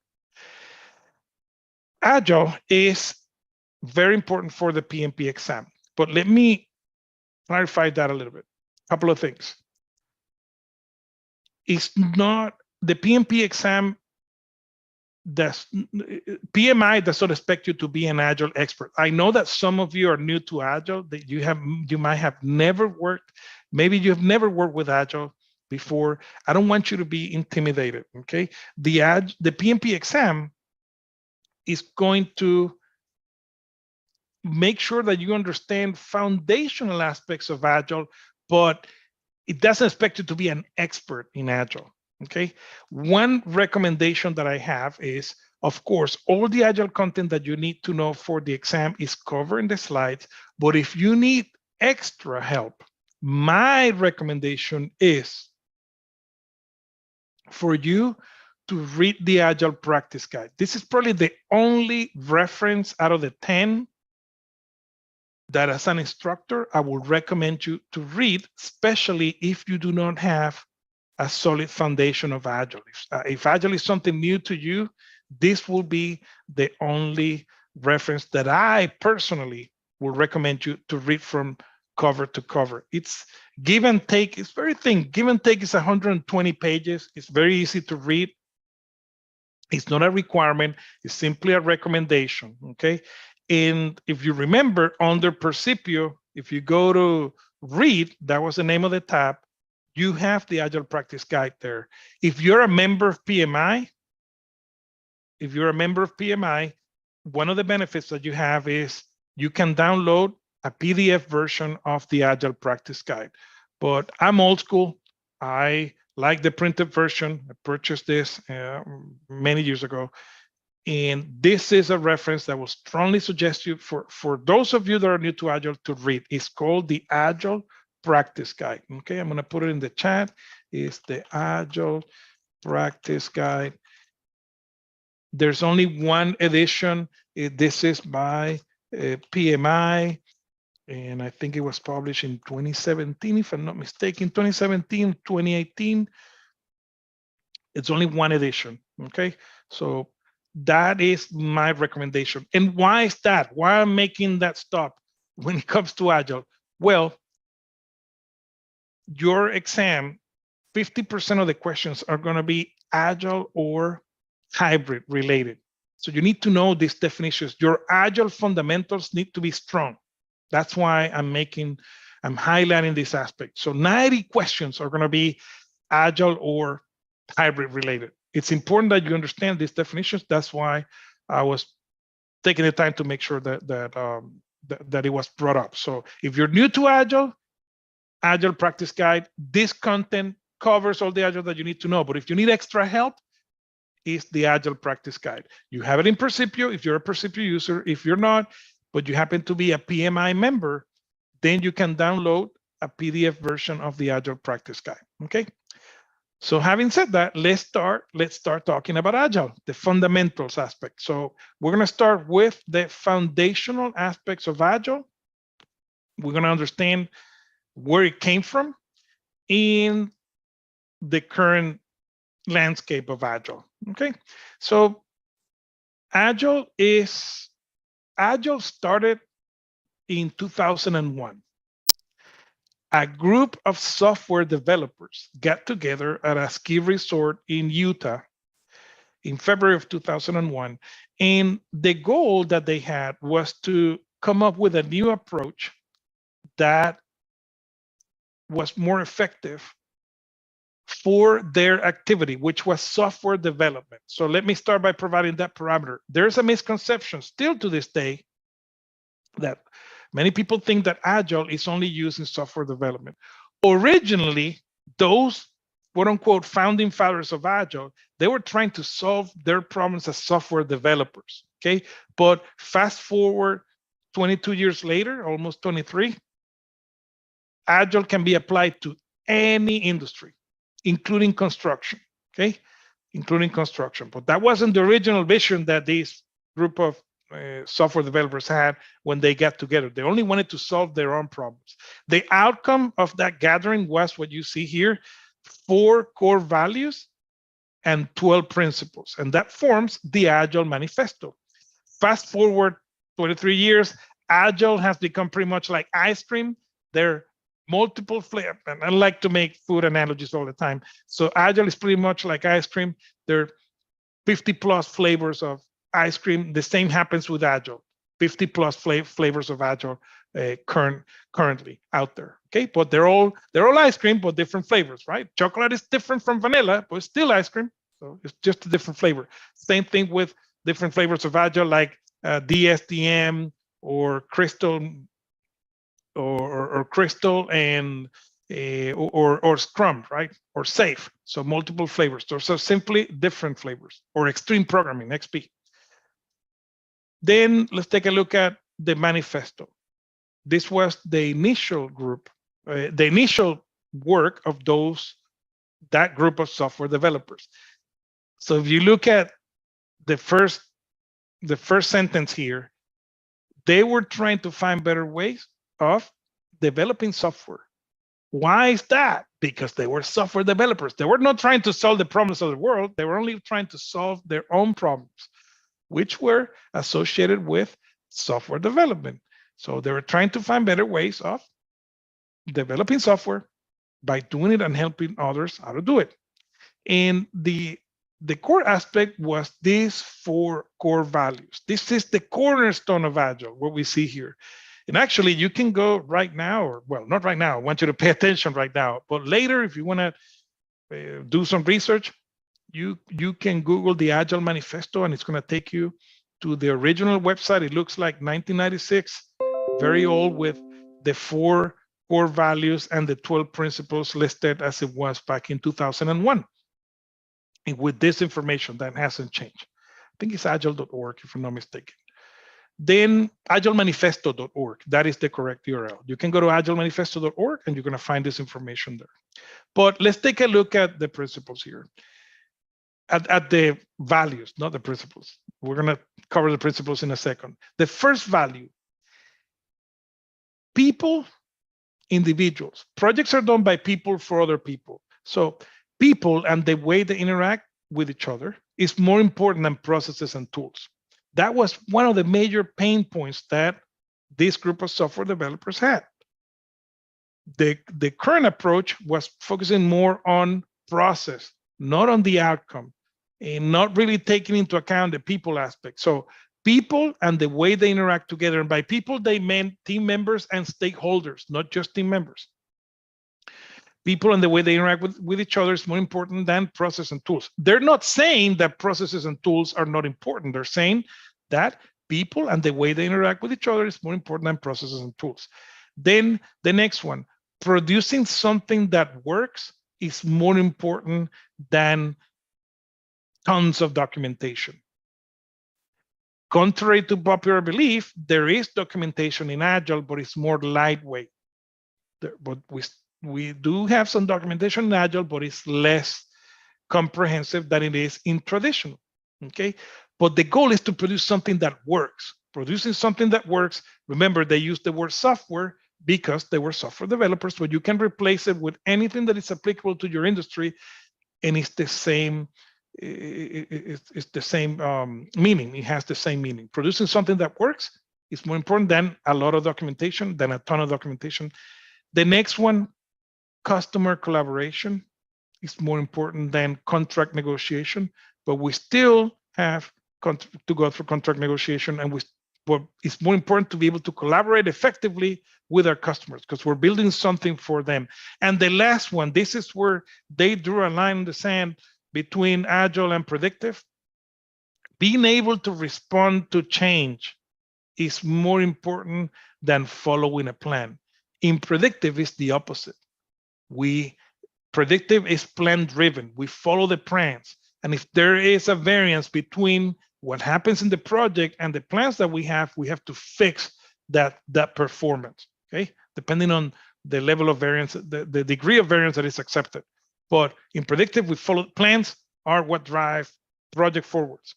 In agile, no, being able to respond to changes is more important. And we have a systematic approach that allows us to work with that, to accomplish that, okay? But being able to respond to change at any time is more important than following a plan, okay? But then again, there's another misconception out there. Many people tend to think, oh, we're agile, we don't do any planning. There's something else, but they're not agile. There is some degree of planning in agile, not as intense as it is in predictive, but we do have some level of planning in agile, more lightweight, but there is some level of planning and there is some level of documentation as well. More lightweight, but we have documentation and also planning in agile. And then to add more, to add a stronger foundation to those 4 core values, they came up with the principles. The first one is the goal is customer satisfaction, being able to deliver continuously something of value. Replace the word software by anything that is applicable to your industry, and still it's the same principle, okay? Delivering something of value constantly, that is the number 1 priority, something that meets the needs of our customers. The next one, we welcome change at any time, even late in development, okay? That's fine. Change can come and can happen at any time. We have an approach that is flexible enough to handle change at any time because we build in short increments, in small increments. We don't build a big piece of functionality that we do in predictive. Then delivering something that works frequently from a couple of weeks to a couple of months with a preference for the shorter time scale. This is giving the guideline for the duration of those iterations or sprints, okay? Those increments. Most organizations nowadays use a 2-week duration for their sprints or iterations. By the way, sprints and iterations, they mean the same. Iteration is the generic word. Sprint is the terminology used in Scrum, which is the most popular flavor of Agile, probably the chocolate of Agile. I think chocolate is probably the most popular flavor, ice cream flavor. But if you disagree, that's fine. But it's the most popular flavor of Agile, Scrum. Then the next one is about collaboration again. The people doing the work, the team members and the stakeholders, they need to collaborate on a daily basis. We need to be on the same page. And that's what's going to take us to the role. We have a representative of the customer, which is someone that we call the product owner, the steward of the scope, that is going to be working on a daily basis with the team to make sure that we're on the same page. That alignment is important. The next one, number 5, is about the people aspect. Motivation, leadership, this is important. Trust your people, give them what they need so they can get the job done, okay? Taking into account the people aspect. The next one, number 6, is true to this day, even with the technology that we have, that we didn't have in 2001, the most effective way of conveying information is face-to-face. That's why Agile recommends or suggests co-location. But we know that it's not always possible. You can be Agile without being co-located. Co-located means being in the same physical space, okay? But they recommend it, and there's a reason why, because communication flows organically. right? They can pick. We have a group of 5 people in the same physical space. People can pick up on conversations and get information that way. So it happens osmotically, the communication process. Then producing something that works is how we measure progress. In predictive, we have percentages of completion. In agile, we do not. We have, it's binary in that way. It's either done or not done. We don't have 80% done like we do in traditional or 95% done. No, it's either done or not done. Okay, that's how we measure progress, by measuring how much work has been done, not partially done. Partially done means it's not complete. Agile is not about making people work 80 hours a week. It's about making sure that people work more effectively. Okay, keeping a constant pace, working on the building the features that add the most value to the customers. Then paying attention to the technical aspect, to the detail, to technical detail that's going to help, that's going to promote creativity, it's going to promote agility, which in essence is being able to adapt to changes. That's what we mean by agility, being able to pivot, being able to adapt. Then the best architectures, requirements, and this is an important aspect. Agile teams are self-organized. They are semi-autonomous. They make their own decisions. The best architect, and why is that? Why Agile teams are self-organized and self-managed? Because by empowering them, the best architectures, the best requirements, and ultimately the best solutions are going to emerge. When people are empowered, they feel they have a high degree of ownership and the outcome is better. And the last one is about lessons learned.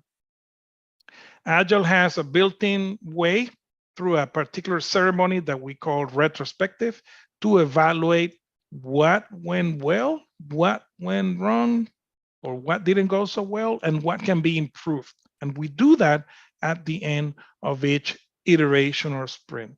Okay, so these are the 4 core values, and then we have and we went over the principles, the 12 principles. Again, you don't need to memorize this for the exam. You need to understand it. It's an approach that works well in situations in which we're dealing with a high number of changes, okay? It's a flexible approach because imagine, I'm gonna give you an example of predictive. Imagine if you're working on a construction project and you're building a 1-story house. I'm gonna open up the chat for a second, okay? Working a construction project and you're building a 1-story house and that you're trying to follow an agile approach for that construction project. And then you're working in 2-week iterations, and in 2 weeks for this iteration, your customer tells you, I want to build a pool in the backyard. I want to build a pool. So you start digging you start working on the area of the scope and start digging a hole in the backyard. But then in the next iteration, they change their mind. You know what? I don't want the pool anymore in the backyard. I want it in the front yard. And then in the next iteration, they change their mind again. No, I want it back in the backyard, but I want it not in the left side. I want it in the right side. Is that a good approach? Is that an effective approach for that project? Absolutely not. Absolutely not. So that there are some type of projects for which a predictive approach is going to be your best bet. Okay. There are some projects for which the predictive approach is going to be your best bet. If you're not dealing with a high number of changes going in, by no means we're saying that your changes are not allowed in predictive. Changes can happen, but if it's a low number of changes and you understand the scope really well, predictive works better. Or you're going to have situations in which a part of the project is better to be done using a predictive approach, like the construction piece of the shop lifestyle center, and then your And then another piece of the project is better using an adaptive approach. That's what we call hybrid. Okay. I'm going to use, I'm going to pause the chat one more time. That's an interesting comment. An agile approach is very useful in the design phase. Yes, yes, absolutely. Depending on that phase, and then you can morph into maybe for the construction phase, if that's the type of life cycle that you're using in your organization, you can follow a predictive approach. That will be hybrid. That will be hybrid. So you can change, you can remember what we said, tailor, customize these approaches. Not only because we chose Agile at the beginning, we have to stick with Agile. No, this is context-based. If for the design phase, the Agile approach is what's going to be our best bet, let's use it. But then for the construction or building phase, then let's use a predictive approach. If that's what's going to help us to be more effective, by all means. Okay, that's what I mean by tailoring, by customizing. Okay, by customizing. But going back to, I'm going to reel you back in. Agile, the way it works is we're going to build pieces of functionality in short increments. In predictive, we usually have well-defined phases that are long, right? But in Agile, since to accommodate those changes, that high number of changes, we're going to work in small increments, okay? And what's going to happen over time is what we see in the second bullet point, center of the slide. The product, service, or result that we're building is going to evolve based on that feedback that we get from the customer, because that's what's going to drive what we build, that customer feedback, okay? That's what's going to drive how we build the actual product, service, or result. But it works well, Agile works well in situations in which you're dealing with a high number of changes, or if you're dealing with a high level of complexity. You might be working on building a new type of rocket engine that uses plasma instead of liquid oxygen and liquid hydrogen as propulsion. And you're working on the design piece of that project. So going back to what we had in the chat, well, we've never done that before. Let's assume that we've never done that before, high level of complexity. I know where I'm going. I want to produce a working rocket engine that uses plasma instead of, or kinetic energy instead of liquid oxygen, liquid hydrogen mixed, right? As the traditional way. So we know where we're going, but how do we get there? That's where this approach is going to help us tremendously, because since we don't know how to get there, we are going to have to change course multiple times, and that means a high number of changes. We're going to be every time we change course, that means changes. So that's where Agile is really going to be our best bet. Okay, the key aspect when we get to that topic of deciding what should I use? Should I use Agile or should I use predictive? And going back to the exam, the key aspect is the type of scope. Going in, pay attention. Are you dealing with a high number of changes due to complexity or due to the nature of the scope, like a mobile application based or marketing? It's a marketing project based on customer preference, right? So pay attention to the hints, to the clues that you're going to get in a scenario question. And at the same point in time, they might give you some hints, some clues for predictive. The team knows really well this type of work. They have built the same type of one-story house multiple times. They're very familiar with this type of piping system that they're building for this small community. They have done it multiple times. They're familiarized. They don't expect a high number of changes. So pay attention to read between the lines using your critical thinking skills to understand, oh, this is predictive, oh, this is adaptive. So you can decide, or it can be hybrid, right? You might have some areas of the scope predictive, some areas of scope agile or adaptive. So pay attention to the type of scope. That's the number one aspect that will help you determine what is the best type of approach that we can follow for a project. Then going back to something that I mentioned a couple of times, projects, environments are getting more and more and more complex. We do not have a one size fits all approach that is always going to work. As you know, complexity is increasing. Organizations are dealing with more and more complex, and that's not going to change. If anything, it's going to increase. And there's always change, right? There's always change. A year ago is when we started seeing these new artificial intelligence tools, and starting with ChatGPT, and it's been only a year, and look at where we are right now with so many options out there. So there's always change, always.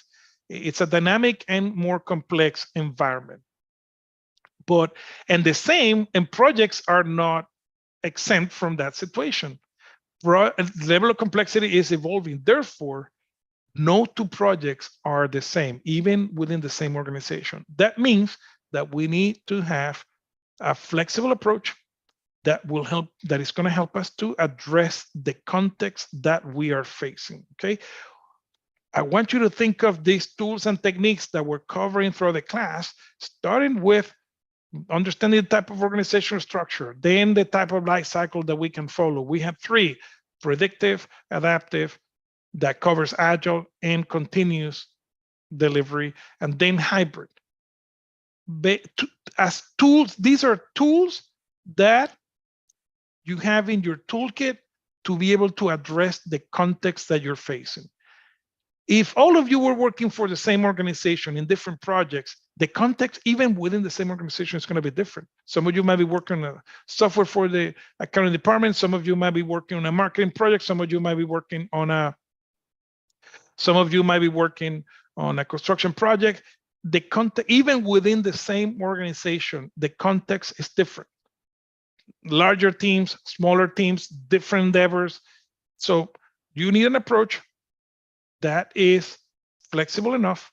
You need to be able to tailor, to customize these tools and techniques to the situation that you are facing. Okay, that's what I mean by tailoring, customizing. This project management per se is not a recipe. It's not a recipe. That's why the PMP Guide 7th edition is at the principle level. They're not telling you how to follow this. These are the steps that you need to follow. Every project is different. So, but we're going to give you guidelines that are applicable to every single project. How you mix and match, that is up to you as a project manager. Okay, you need to. That's what I mean by being an effective project manager. So you need to know these tools. How do you know which ones to use? Well, first of all, you need to know what they are, what they're used for. But then decide with your team which ones to apply. That's part of your expertise as a project manager. That's how we make our living, right? So we need to know the tools first, and then decide how we're going to apply them to the situations. And that is what I mean by tailoring. Then when we're talking about tailoring, we're mainly talking about hybrid. Okay, you have the flexibility. If mixing agile with predictive is what's going to get the job done, by all means. Agile or adaptive and predictive are not mutually exclusive. You can apply both approaches within the same project. I'm going to venture to say that if you pay close attention, most projects follow some sort of hybrid, maybe more predictive than agile in some cases, or vice versa, maybe more agile or adaptive than predictive in some other situations. But there's always, if you really read between the lines, you're going to find some elements of some type of customization in present. It's very rare to find a true 100% agile. I'm not saying that they don't exist, but they're rare. They're not as common as most people tend to think. But there are some out there, right? But you have that flexibility. You can use elements of agile for some areas of the scope. That's what's going to get the job done, and you can use some elements of predictive for some other areas of the scope if that's what's going to get the job done at the same time in the same project. That's what we call hybrid. Okay, you can. I want you to look at these approaches as tools in your toolkit that will help you to address the situation that you're covering. All right, and these are the topics that we have covered so far. You're going to start seeing this slide. This is a summary slide. In most cases, it's going to show the exam content outline, but these topics are foundational. Okay, we went over project management concepts, project portfolio, and programs. We went over the principles. We went over foundational concepts of Agile, and then we wrapped up this section with tailoring. Okay, tailoring is about hybrid, being able to mix and match these techniques. Now, the second topic is going to be strategic alignment. Okay, and this goes back to what I was mentioning before. This is about being able to align the project goals with the organizational goals. That is crucial, and that's going to dictate the guidelines that we have to follow for the decision-making process at our project level. That is super important, and we need to make sure that we are aligned. The better the alignment, the better the outcome is going to be for our project. PMI provides some tools and insights that can help with that alignment, and this is where the talent triangle comes into play. Here we have this talent triangle is broken down into 3 elements: the ways of working, and this is tied up mainly to the process domain of the exam content outline, the one in blue. Then we have the power skills, and this used to be called leadership in the past, and this is aligned with the people domain of the exam content outline. And then last but not least, we have business acumen, and just by default, you probably know that this is tied up to the 3rd domain, which is the business environment domain. Okay. And another aspect, once you get your certification, this is some additional information. Once you get your PMP certification, you have to gather professional development units every 3 years, number 60, and they're broken down into these categories. Okay, but that's just information after you get your PMP certification. Right now, you don't have to worry about PDUs. It's not part of the exam.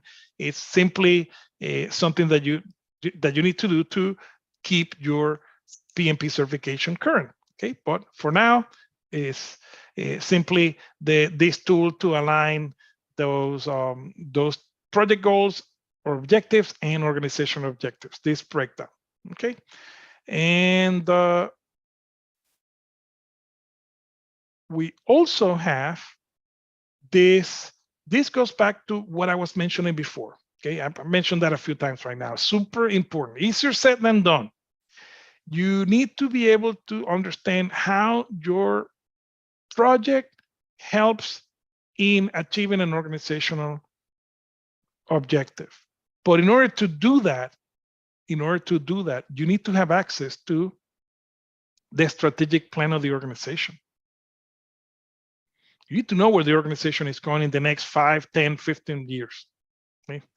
You need to have that at a higher level. You need to understand where the organization is going in the next 5, 10, 15 years. That's going to help you to make sure that your project goals are aligned with those organizational goals. And by being able to do that, you're going to increase the chances of your project being successful. You need to understand that vision and mission of the organization, understand that high level aspect of the organization, not your team members, you. It's your job to understand that. And that's going to allow you to answer those questions that we see at the bottom. Okay. You might be wondering, what if I don't have access to that? I'm new. I'm a new project manager. How do I get access to the organization strategic plan? The answer is going to be your project sponsor. Your project sponsor, the project sponsor is going to be a key stakeholder that can help you in understanding this type of information. They're usually part of upper management. They have access to all of this, and they can provide you with this information. Where is the organization going? what is the vision and mission, but in a way that you can relate it back to your project, because the sponsor is, I want you to think of the sponsor as some sort of a champion that is vested in the project, that is going to do as much as possible for that project to be successful. And everything starts with understanding how to align project objectives with these organizational objectives. They have access to the strategic plan. They can provide that information for you. So that's why it's so important as early as possible for you to start building a relationship with your sponsor. Okay, it's a key stakeholder, and it is important. The clearer you can present the picture to your stakeholders, that alignment of project goals and organizational goals, it's not easy. It's not something that you're going to be able to do from one day to another. This is going to require some time and effort. Okay, I'm working with different people, but the clearer you can present the picture between the two, the better it's going to be for your project, and it's going to help in this regard. Okay, this is probably a good graphic representation of your at the top of the organization has a mission and a vision and a mission, and here we have these organizational objectives. And this is where, looking at the pyramid, right? And this is where we have to be able to, we need to understand those organizational objectives, because we can match them with portfolios.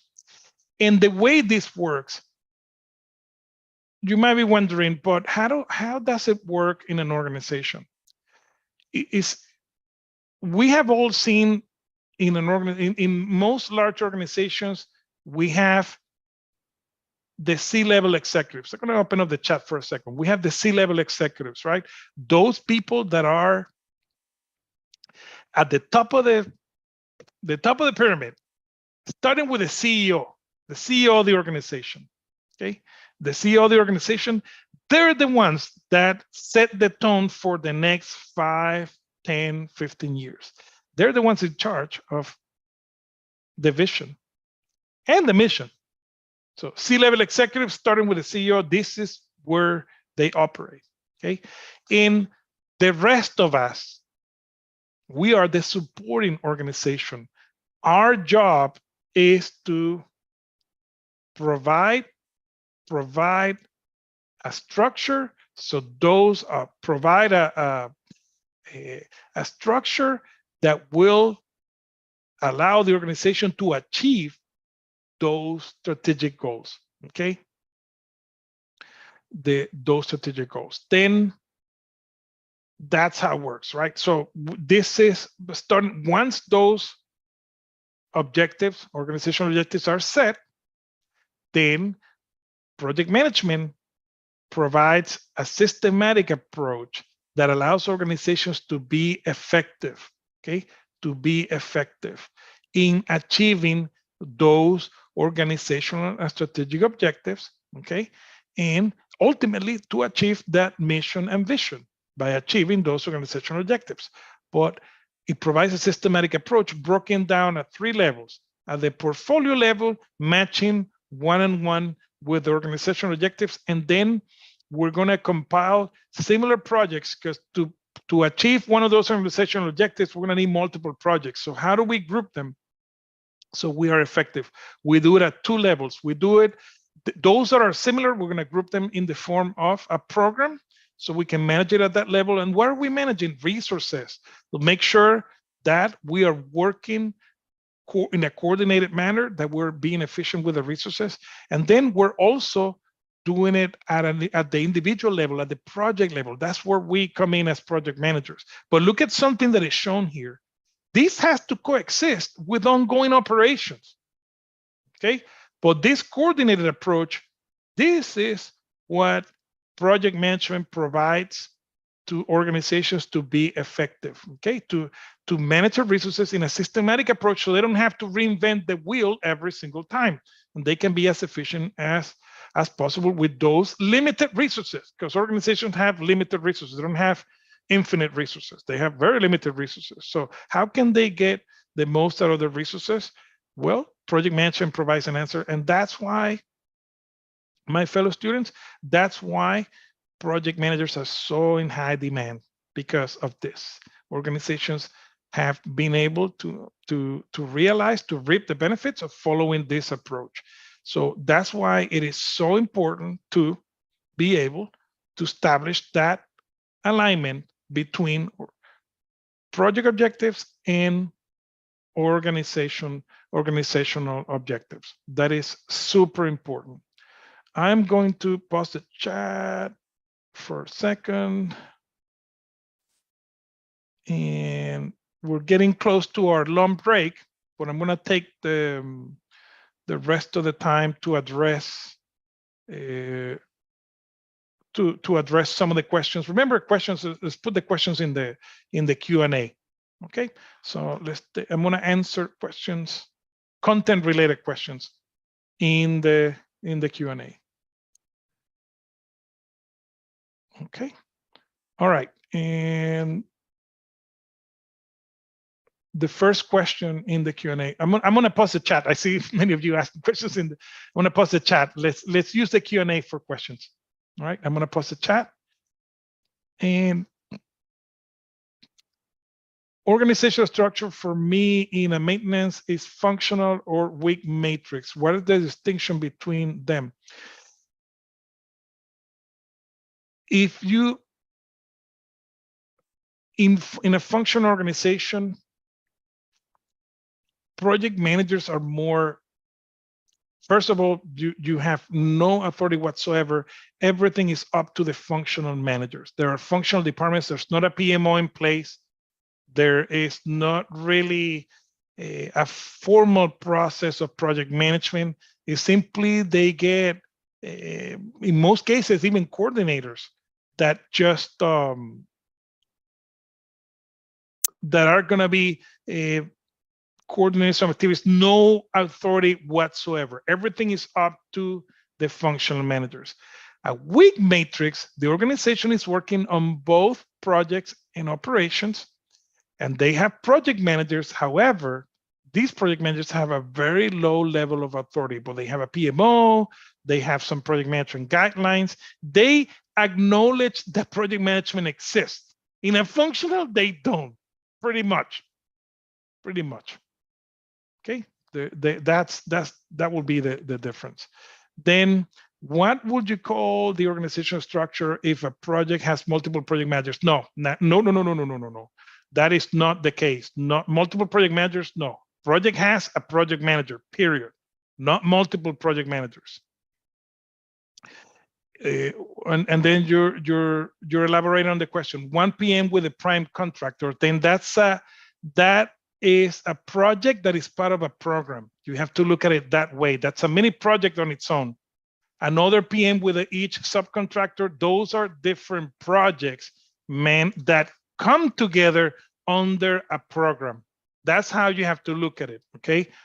That in that case, that example that you're pointing out is an example of a program. It's coordinated by a program manager, but you have multiple sub-projects being managed by different project managers. So, but each project is going to have its own project manager. What you're describing there, that's an example of a program. Okay, then do you find that the type of project management life cycle is more common in some types of organization versus others? No, it's more about the type of projects. It's about the scope of the project. That's how it should be, at least. Remember, every context is different. It's different, okay? It shouldn't be dictated by the type of the project management life cycle or the project management approach that you're going to follow for your project should not be dictated by the type of organizational structure. It's by the type of scope, the type of project that you're facing, okay? And we have 3 possible options. We have predictive, we have adaptive, and we have hybrid, but it should not be dictated by the type of organization. Okay.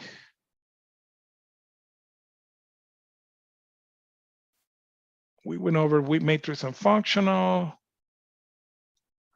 Isn't the degree to which an organization is matrix based on where you are in the organization?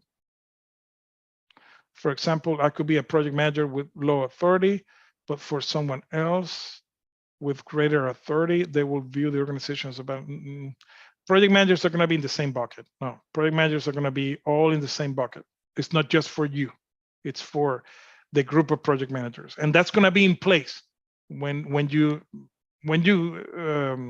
join the organization. That's going to be in place. That's not something that you have to create or change. That's simply going to be in place. You need to understand what type of organizational structure is in place. Okay, how do you do that? Talk to other project managers. If there's a PMO, they'll help you. But it's all the project managers are going to be in the same bucket. So the organization type could be specific to a department within the enterprise, such as IT. So one team could be project oriented, but that may not apply to the enterprise. That is only if they're following a composite approach, that they are tailoring the projects, the organizational structure to each project. If that's the case, yes.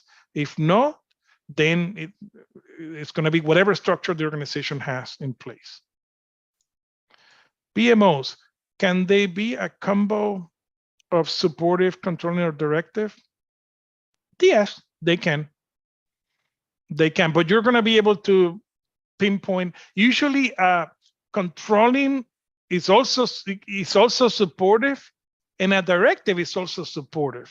But it goes back to the level of authority that they have, right? So in most cases, the controlling and directive, they're also supporting. They help even though the directive one has a lot of saying when it comes to resources, they also provide you with tools and best practices. So it's not one or the other. They have elements of both in that case. And the same happens for controlling. So short answer is yes. We've been talking about getting an outcome as a result of project implementation. Do we count becoming compliant with an enterprise level security requirements as policies as a result of a project? Yes, but we're going to go area by area. You're touching a couple of areas that we're going to cover throughout the class. You're touching scope and you're touching quality. Okay, so the answer is yes. Okay, compliance is super important. It touches, as I said before, starts with scope because it's the most important type of requirement. It touches quality because it is a type of requirement, compliance requirements. It touches risk because compliance-related risks are the most important too. So we're going to see that throughout the class. This is only day one, right? And so yes, the short answer is yes. That's going to make more sense as we cover those different areas. But the short answer is yes.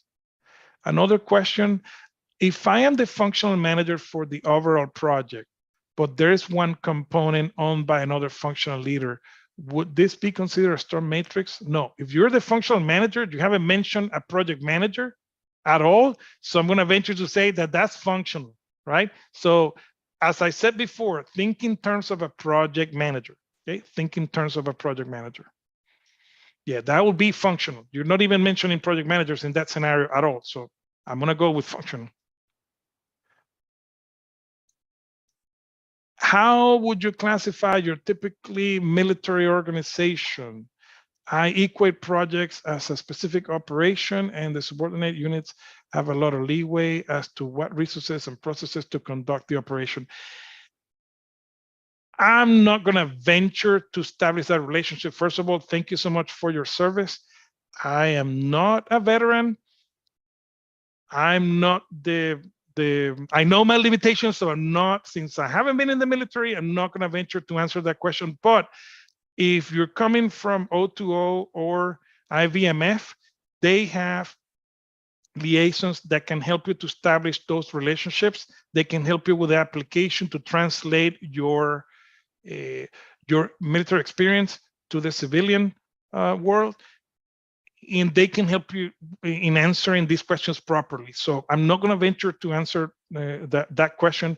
I'm sure there's someone possibly even in the group that can answer that in a better way. So that will be my answer to that question. Then operations also deliver value. No, it's a little bit different. they allow the organization to produce benefits, right? It's a little bit different. Projects, we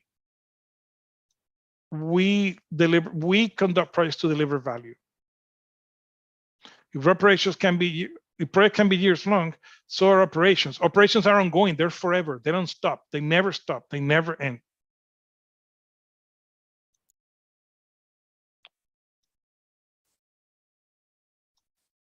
Why isn't a composite organization just a project organization? Because they morph. The composite can switch between projectized, weak matrix, functional, whatever fits the needs of the project. Okay, that's why you can morph, you can change.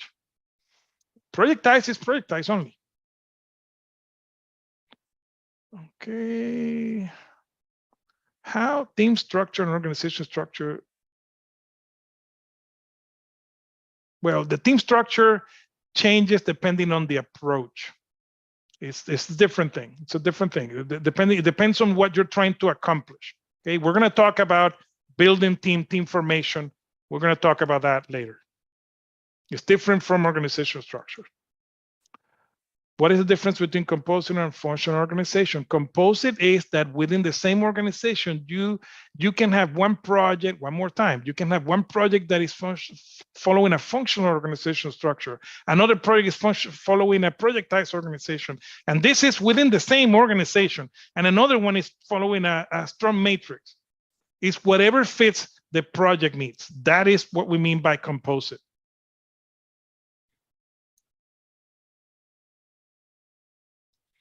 Can you please re-explain weak versus strong matrix? Yes. How much authority do you have? Weak matrix, low authority. You have to negotiate with functional managers for resource availability, the people that were going to be working on your projects, because as you can see on the slide, they're working on projects and also operations. Strong matrix, you have a lot of saying, you have a high level of authority when it comes to that resource availability. Okay, that's what we mean by that. Would you say functional is weak matrix? Closer. I would say functional is closer to weak matrix. And then strong matrix is closer, very similar to project oriented. Yes. And balance is right in the middle. How will we know if an organization is weak matrix versus functional? That's going to be there in place. Ask other project managers. If you're new to the organization, you're going to be able to find out. You're going to be able to find out. When you read an exam question, well, the key aspect is the level of authority. They're going to give you some, they're going to give you some hints about you have to negotiate with functional managers. They're going to give you some clues. They're going to give you some clues. My answer to that type of question is the way you're going to get used to it is by taking practice questions. Okay? That's how you're going to be ultimately get ready for these type of questions in the exam, by taking practice questions. But they're gonna give you some hints. You have to read between the lines. You have to use critical thinking. Will project example be something like this? High-level employee with title IT program manager, and then own all the rollouts of new software. All the rollouts. If every rollout is a different project, then you can have a program manager managing those different rollouts in a coordinated way. Look at it from the perspective of project managers. It's more about role, not so much about title. Okay. If every single rollout is of a different software and you manage it, you have different project managers, then you want to coordinate because they're all related. You can use a program manager or program manager to coordinate that overall rollout. But it's not about the chain of command. It's about the role. Is the main separation between the strong and weak matrix? Who has control over resources? Authority. Yes. How much authority? PM has more saying in a strong matrix. Yes, I have more authority when it comes to resources in a strong matrix. Yes. The key aspect is authority. Another question, if I have a project team that reports to me in all ways, then it is projectized. But when it's time for the next project, I will form a new team and my team may move to other projects. I feel mostly project oriented, but then accept that my team will stay with me. Well, that can happen, but you still, even if you get a new team, they still, all of them are going to report to you. So it is projectized. Would project structure example be something like this? I never, we went over that question already. How is authority determined across project managers? By the type of organizational structure present in the organization, okay? That's why we need to know that. That's gonna be in place in the organization. We just need to find out what it is quickly. If we're new to the organization, you're gonna know that. How do you know that? Talk to other project managers. If there's a PMO, talk to the PMO. Quickly, that's something that you're gonna know on day one. So,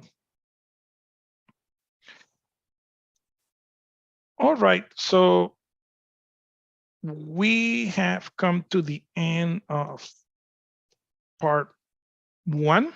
So we're going to take a break. This is a 1-hour break. Remember that we're gonna, please stay logged in, do not log off. We're gonna be playing a video, okay? For today, it's about the attendance tracker. So please stay logged in. We're gonna continue answering some questions in the during the break as much as we can, but we're gonna take our break right now. We're gonna come back in an hour. And please stay logged in, do not log off, okay? Stay logged in, that's important, and we'll continue answering some questions. We're gonna play the 5-day attendance tracker video. All right, so enjoy your break. We'll see you all in an hour. Thank you. And please remember, as Carl just posted in the chat, we're giving you an additional exception due to the issues with Percipio. So the 15-minute rule that we said at the beginning, we're giving an exception today for that. So we understand that there were some issues beyond your control. All right. All right. So enjoy your break. Let's take a break and we'll be back in an hour. Thank you very much, everyone.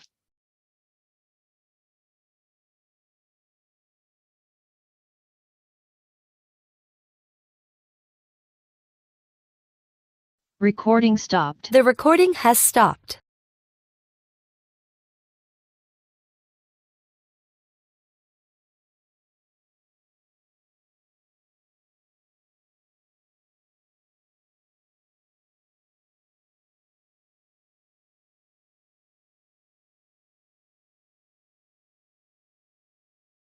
In this video, we will discuss the best practices for attendance, the attendance requirements for the PMP ATP 5-day bootcamp and 8-day bootcamp, explain how to request a recording in case of an absence or for study purposes, how to manually track your attendance, address a commonly asked question, and how to contact the Skillsoft mentoring team for any additional questions.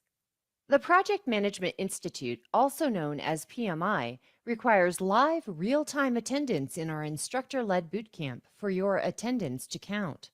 Here are some things you can do to ensure that your attendance is counted. If you join through your learning portal, check to make sure your first and last name is correct in your learning portal. If it is not, please reach out to Skillsoft support for further assistance in order to find out how it can be corrected. You can contact them by emailing support@skillsoft.com. Be sure to let them know your name, the name of the training organization providing you access to the bootcamp, the link used to access your learning portal, and your username.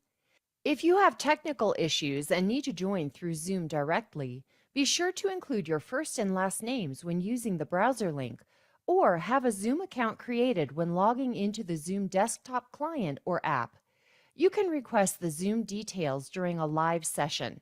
The details should be the same for the duration of your cohort. Don't log in with a group of participants, as the individual attendance of each person will not be tracked. The following information is specific to PMP attendance for the 5-day cohort. You may be wondering, is live attendance required for the 5-day cohort? Your live attendance is required if you plan to register for the PMP exam, plan to submit this training for PDUs to maintain your PMP certification, or require an official PDU certificate. Information about registering for the PMP exam or claiming the bootcamp for PDUs can be found in the class syllabus that is included with your bootcamp documents. Percipio users can find the class syllabus under Resources in their bootcamp channel. Non-Percipio users can find the class syllabus in GitHub. For the 5-day bootcamp, if you miss more than 15 minutes in the 8 hours for one session, you can make it up by requesting and watching the recording. Let the recording play from start to finish, but you must watch any parts you missed. If you miss more than 15 minutes in any additional sessions, you will have to make up those missed sessions by attending live in a different 5-day cohort. The following information is specific to PMP attendance for the 8-day cohort. Like the 5-day cohort, live attendance is required for the 8-day cohort based on the situations referenced. Information about registering for the PMP exam or claiming the bootcamp for PDUs can be found in the class syllabus that is included with your bootcamp documents.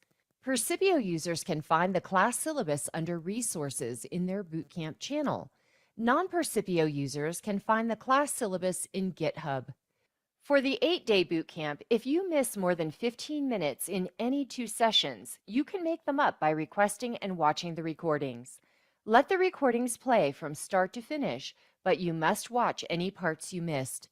If you miss more than 15 minutes in any additional sessions, you will have to make up those missed sessions by attending live in a different 8-day cohort.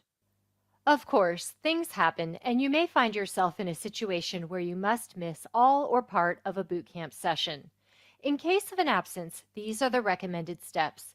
If you miss more than 15 minutes in a live session, you must make it up according to the previous slides based on the bootcamp type you are attending, 5-day or 8-day. You can access a replay online for a previous session by following these steps. In step 1, go to github.com/skillsoft-content/PMP replay. For step 2, click on the PMP replay Zoom links file for the year you attended the bootcamp, and then click the download option. In step 3, when the file opens and you are prompted, enter the following password. Those are zeros, not the letter O. The password is case sensitive. PMP, capital B, 00, TCAMP, capital R, EPLAY, exclamation point. For step 4, locate the worksheet that corresponds with the cohort you attended and use the provided link and passcode on the worksheet for the replay.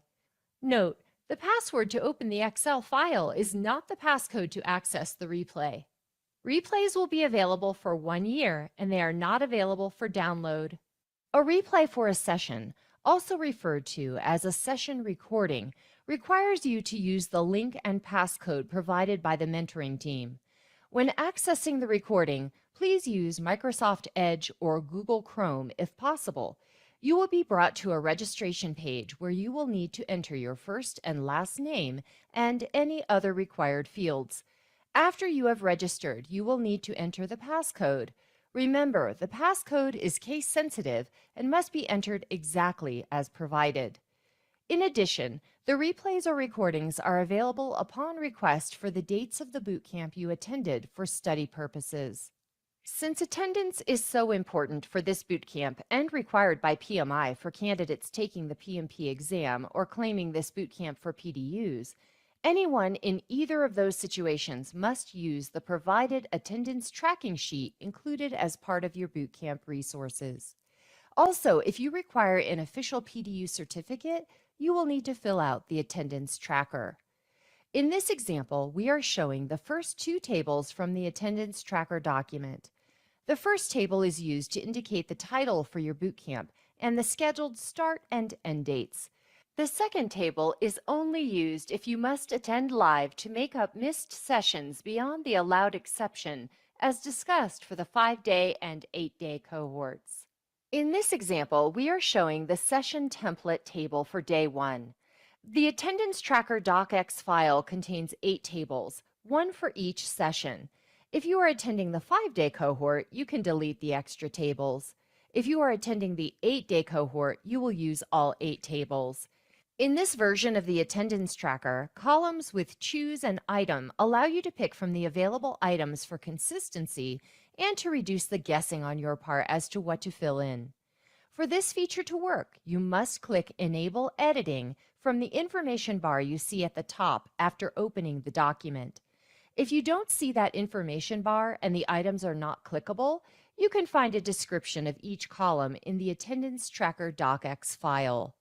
In this example, we are showing the Comments section. The Comments section is used to add additional information that can't be captured in the table. For example, if you want to expand on the reasons for joining late and/or leaving the session early, you can provide these details if needed for one or more sessions. If you do not have any comments, you can leave the Comments section blank. For detailed instructions on filling out the attendance tracker, including an example, please check for the Attendance Tracker docx file. To locate the Attendance Tracker docx file, Percipio users please check the Resources option in your Bootcamp channel, and non-Percipio users please request the link to GitHub to locate the file. The name will be similar to the following and may include the revision date: PMP Bootcamp 5-day and 8-day attendance tracker and certificate request process.docx. One commonly asked question is, can you confirm my attendance for a certain date, time, or session? Attendance is not verified on a per session basis. If you are in class and logged in with your first and last name, the reporting will be accurate.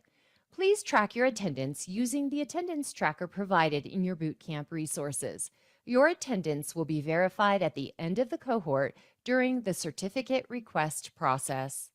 If you have any attendance-related questions based on what was discussed here, please contact the Skillsoft mentoring team by email. The email address is mentoring@skillsoft.com. In this video, we will discuss the best practices for attendance, the attendance requirements for the PMP ATP 5-day bootcamp and 8-day bootcamp, explain how to request a recording in case of an absence or for study purposes, how to manually track your attendance, address a commonly asked question, and how to contact the Skillsoft mentoring team for any additional questions. The Project Management Institute, also known as PMI, requires live, real-time attendance in our instructor-led bootcamp for your attendance to count. Here are some things you can do to ensure that your attendance is counted. If you join through your learning portal, check to make sure your first and last name is correct in your learning portal. If it is not, please reach out to Skillsoft support for further assistance in order to find out how it can be corrected. You can contact them by emailing support@skillsoft.com. Be sure to let them know your name, the name of the training organization providing you access to the bootcamp, the link used to access your learner username. If you have technical issues and need to join through Zoom directly, be sure to include your first and last names when using the browser link, or have a Zoom account created when logging into the Zoom desktop client or app. You can request the Zoom details during a live session. The details should be the same for the duration of your cohort. Don't log in with a group of participants, as the individual attendance of each person will not be tracked. The following information is specific to PMP attendance for the 5-day cohort. You may be wondering, is live attendance required for the 5-day cohort? Your live attendance is required if you plan to register for the PMP exam, plan to submit this training for PDUs to maintain your PMP certification, or require an official PDU certificate. Information about registering for the PMP exam or claiming the bootcamp for PDUs can be found in the class syllabus that is included with your bootcamp documents. Percipio users can find the class syllabus under Resources in their bootcamp channel. Non-Percipio users can find the class syllabus in GitHub. For the 5-day bootcamp, if you miss more than 15 minutes in the 8 hours for one session, you can make it up by requesting and watching the recording. Let the recording play from start to finish, but you must watch any parts you missed. If you miss more than 15 minutes in any additional sessions, you will have to make up those missed sessions by attending live in a different 5-day cohort. The following information is specific to PMP attendance for the 8-day cohort. Like the 5-day cohort, live attendance is required for the 8-day cohort based on the situations referenced. Information about registering for the PMP exam or claiming the bootcamp for PDUs can be found in the class syllabus that is included with your bootcamp documents.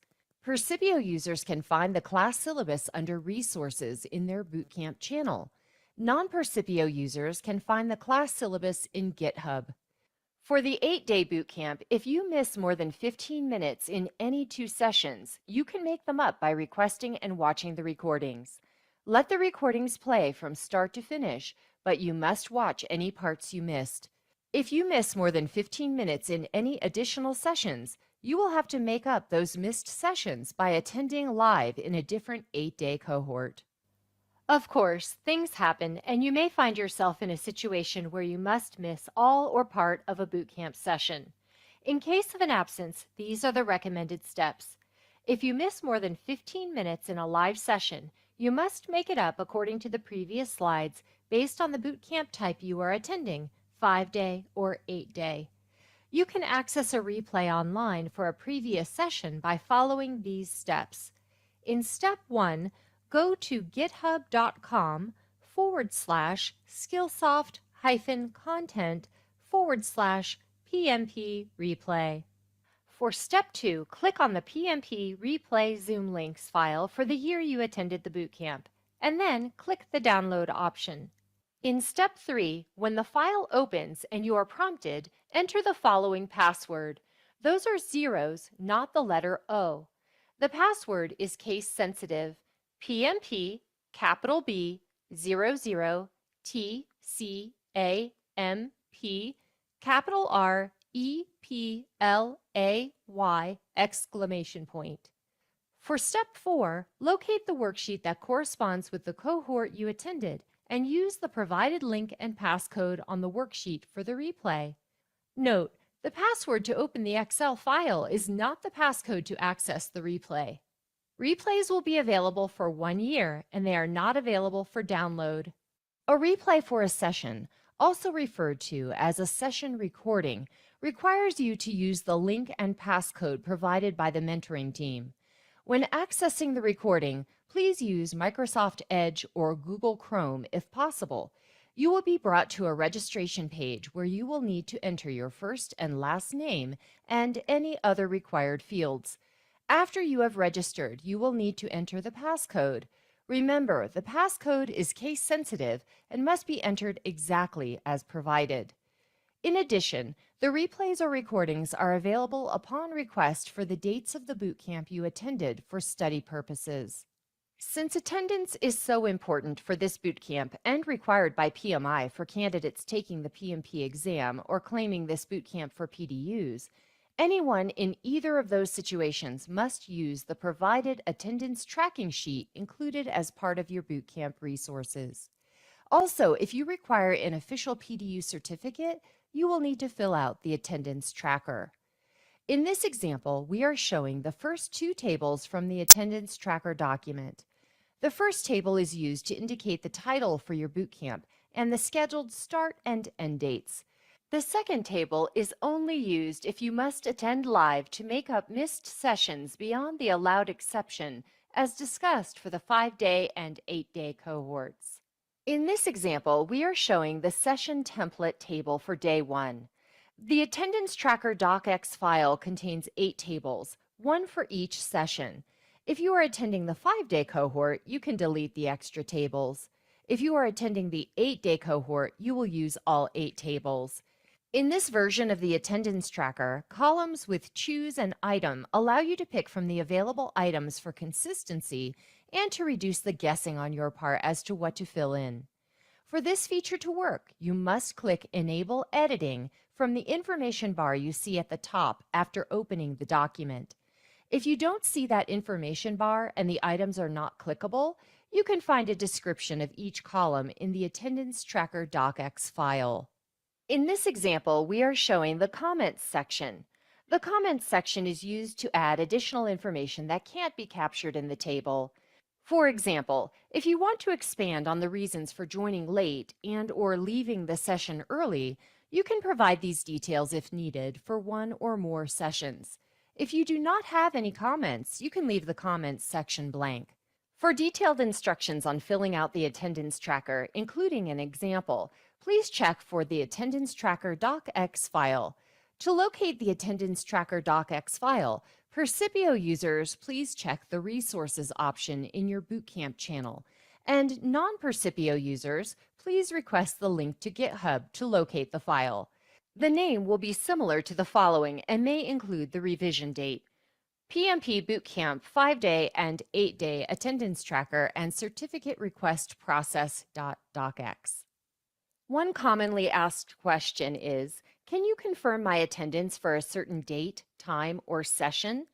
Attendance is not verified on a per session basis. If you are in class and logged in with your first and last name, the reporting will be accurate. Please track your attendance using the attendance tracker provided in your Bootcamp resources. Your attendance will be verified at the end of the cohort during the certificate request process. If you have any attendance-related questions based on what was discussed here, please contact the Skillsoft mentoring team by email. The email address is mentoring@skillsoft.com. In this video, we will discuss the best practices for attendance, the attendance requirements for the PMP ATP 5-day bootcamp and 8-day bootcamp, explain how to request a recording in case of an absence or for study purposes, how to manually track your attendance, address a commonly asked question, and how to contact the Skillsoft mentoring team for any additional questions. The Project Management Institute, also known as PMI, requires live, real-time attendance in our instructor-led bootcamp for your attendance to count. Here are some things you can do to ensure that your attendance is counted.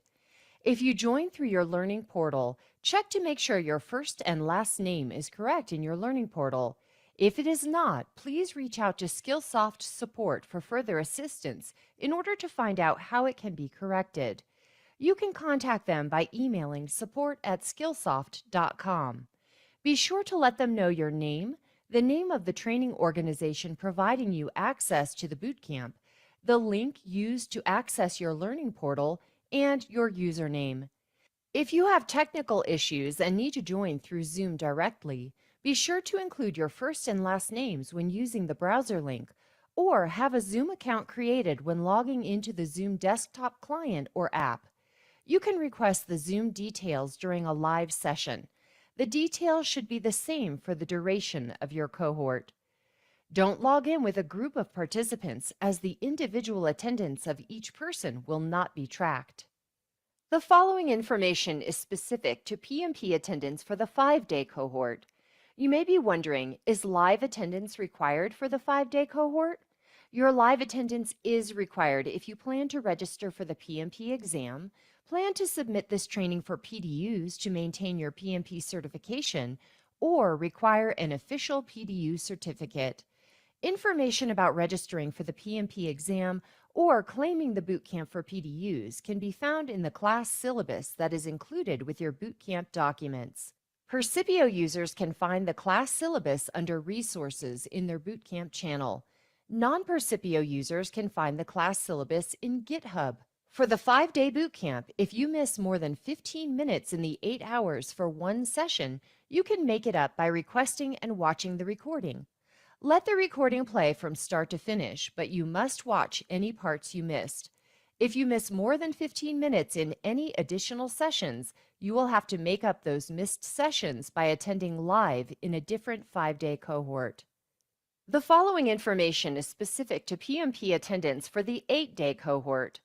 Like the 5-day cohort, live attendance is required for the 8-day cohort based on the situations referenced. Information about registering for the PMP exam or claiming the bootcamp for PDUs can be found in the class syllabus that is included with your bootcamp documents. Percipio users can find the class syllabus under Resources in their bootcamp channel. Non-Percipio users can find the class syllabus in GitHub. For the 8-day boot camp, if you miss more than 15 minutes in any 2 sessions, you can make them up by requesting and watching the recordings. Let the recordings play from start to finish, but you must watch any parts you missed. If you miss more than 15 minutes in any additional sessions, you will have to make up those missed sessions by attending live in a different 8-day cohort. Of course, things happen, and you may find yourself in a situation where you must miss all or part of a boot camp session. In case of an absence, these are the recommended steps. If you miss more than 15 minutes in a live session, you must make it up according to the previous slides based on the boot camp type you are attending, 5-day or 8-day. You can access a replay online for a previous session by following these steps. In step 1, go to github.com/skillsoft-content/PMP replay. For step 2, click on the PMP replay Zoom links file for the year you attended the boot camp, and then click the download option. In step 3, when the file opens and you are prompted, enter the following password. Those are zeros, not the letter O. The password is case sensitive. PMP, capital B, 00, TCAMP, capital R, EPLAY, exclamation point. For step 4, locate the worksheet that corresponds with the cohort you attended and use the provided link and passcode on the worksheet for the replay. Note, the password to open the Excel file is not the passcode to access the replay. Replays will be available for 1 year, and they are not available for download. A replay for a session, also referred to as a session recording, requires you to use the link and passcode provided by the mentoring team. When accessing the recording, please use Microsoft Edge or Google Chrome if possible. You will be brought to a registration page where you will need to enter your first and last name and any other required fields. After you have registered, you will need to enter the passcode. Remember, the passcode is case sensitive and must be entered exactly as provided. In addition, the replays or recordings are available upon request for the dates of the boot camp you attended for study purposes. Since attendance is so important for this boot camp and required by PMI for candidates taking the PMP exam or claiming this boot camp for PDUs, anyone in either of those situations must use the provided attendance tracking sheet included as part of your boot camp resources. Also, if you require an official PDU certificate, you will need to fill out the attendance tracker. In this example, we are showing the first 2 tables from the attendance tracker document. The first table is used to indicate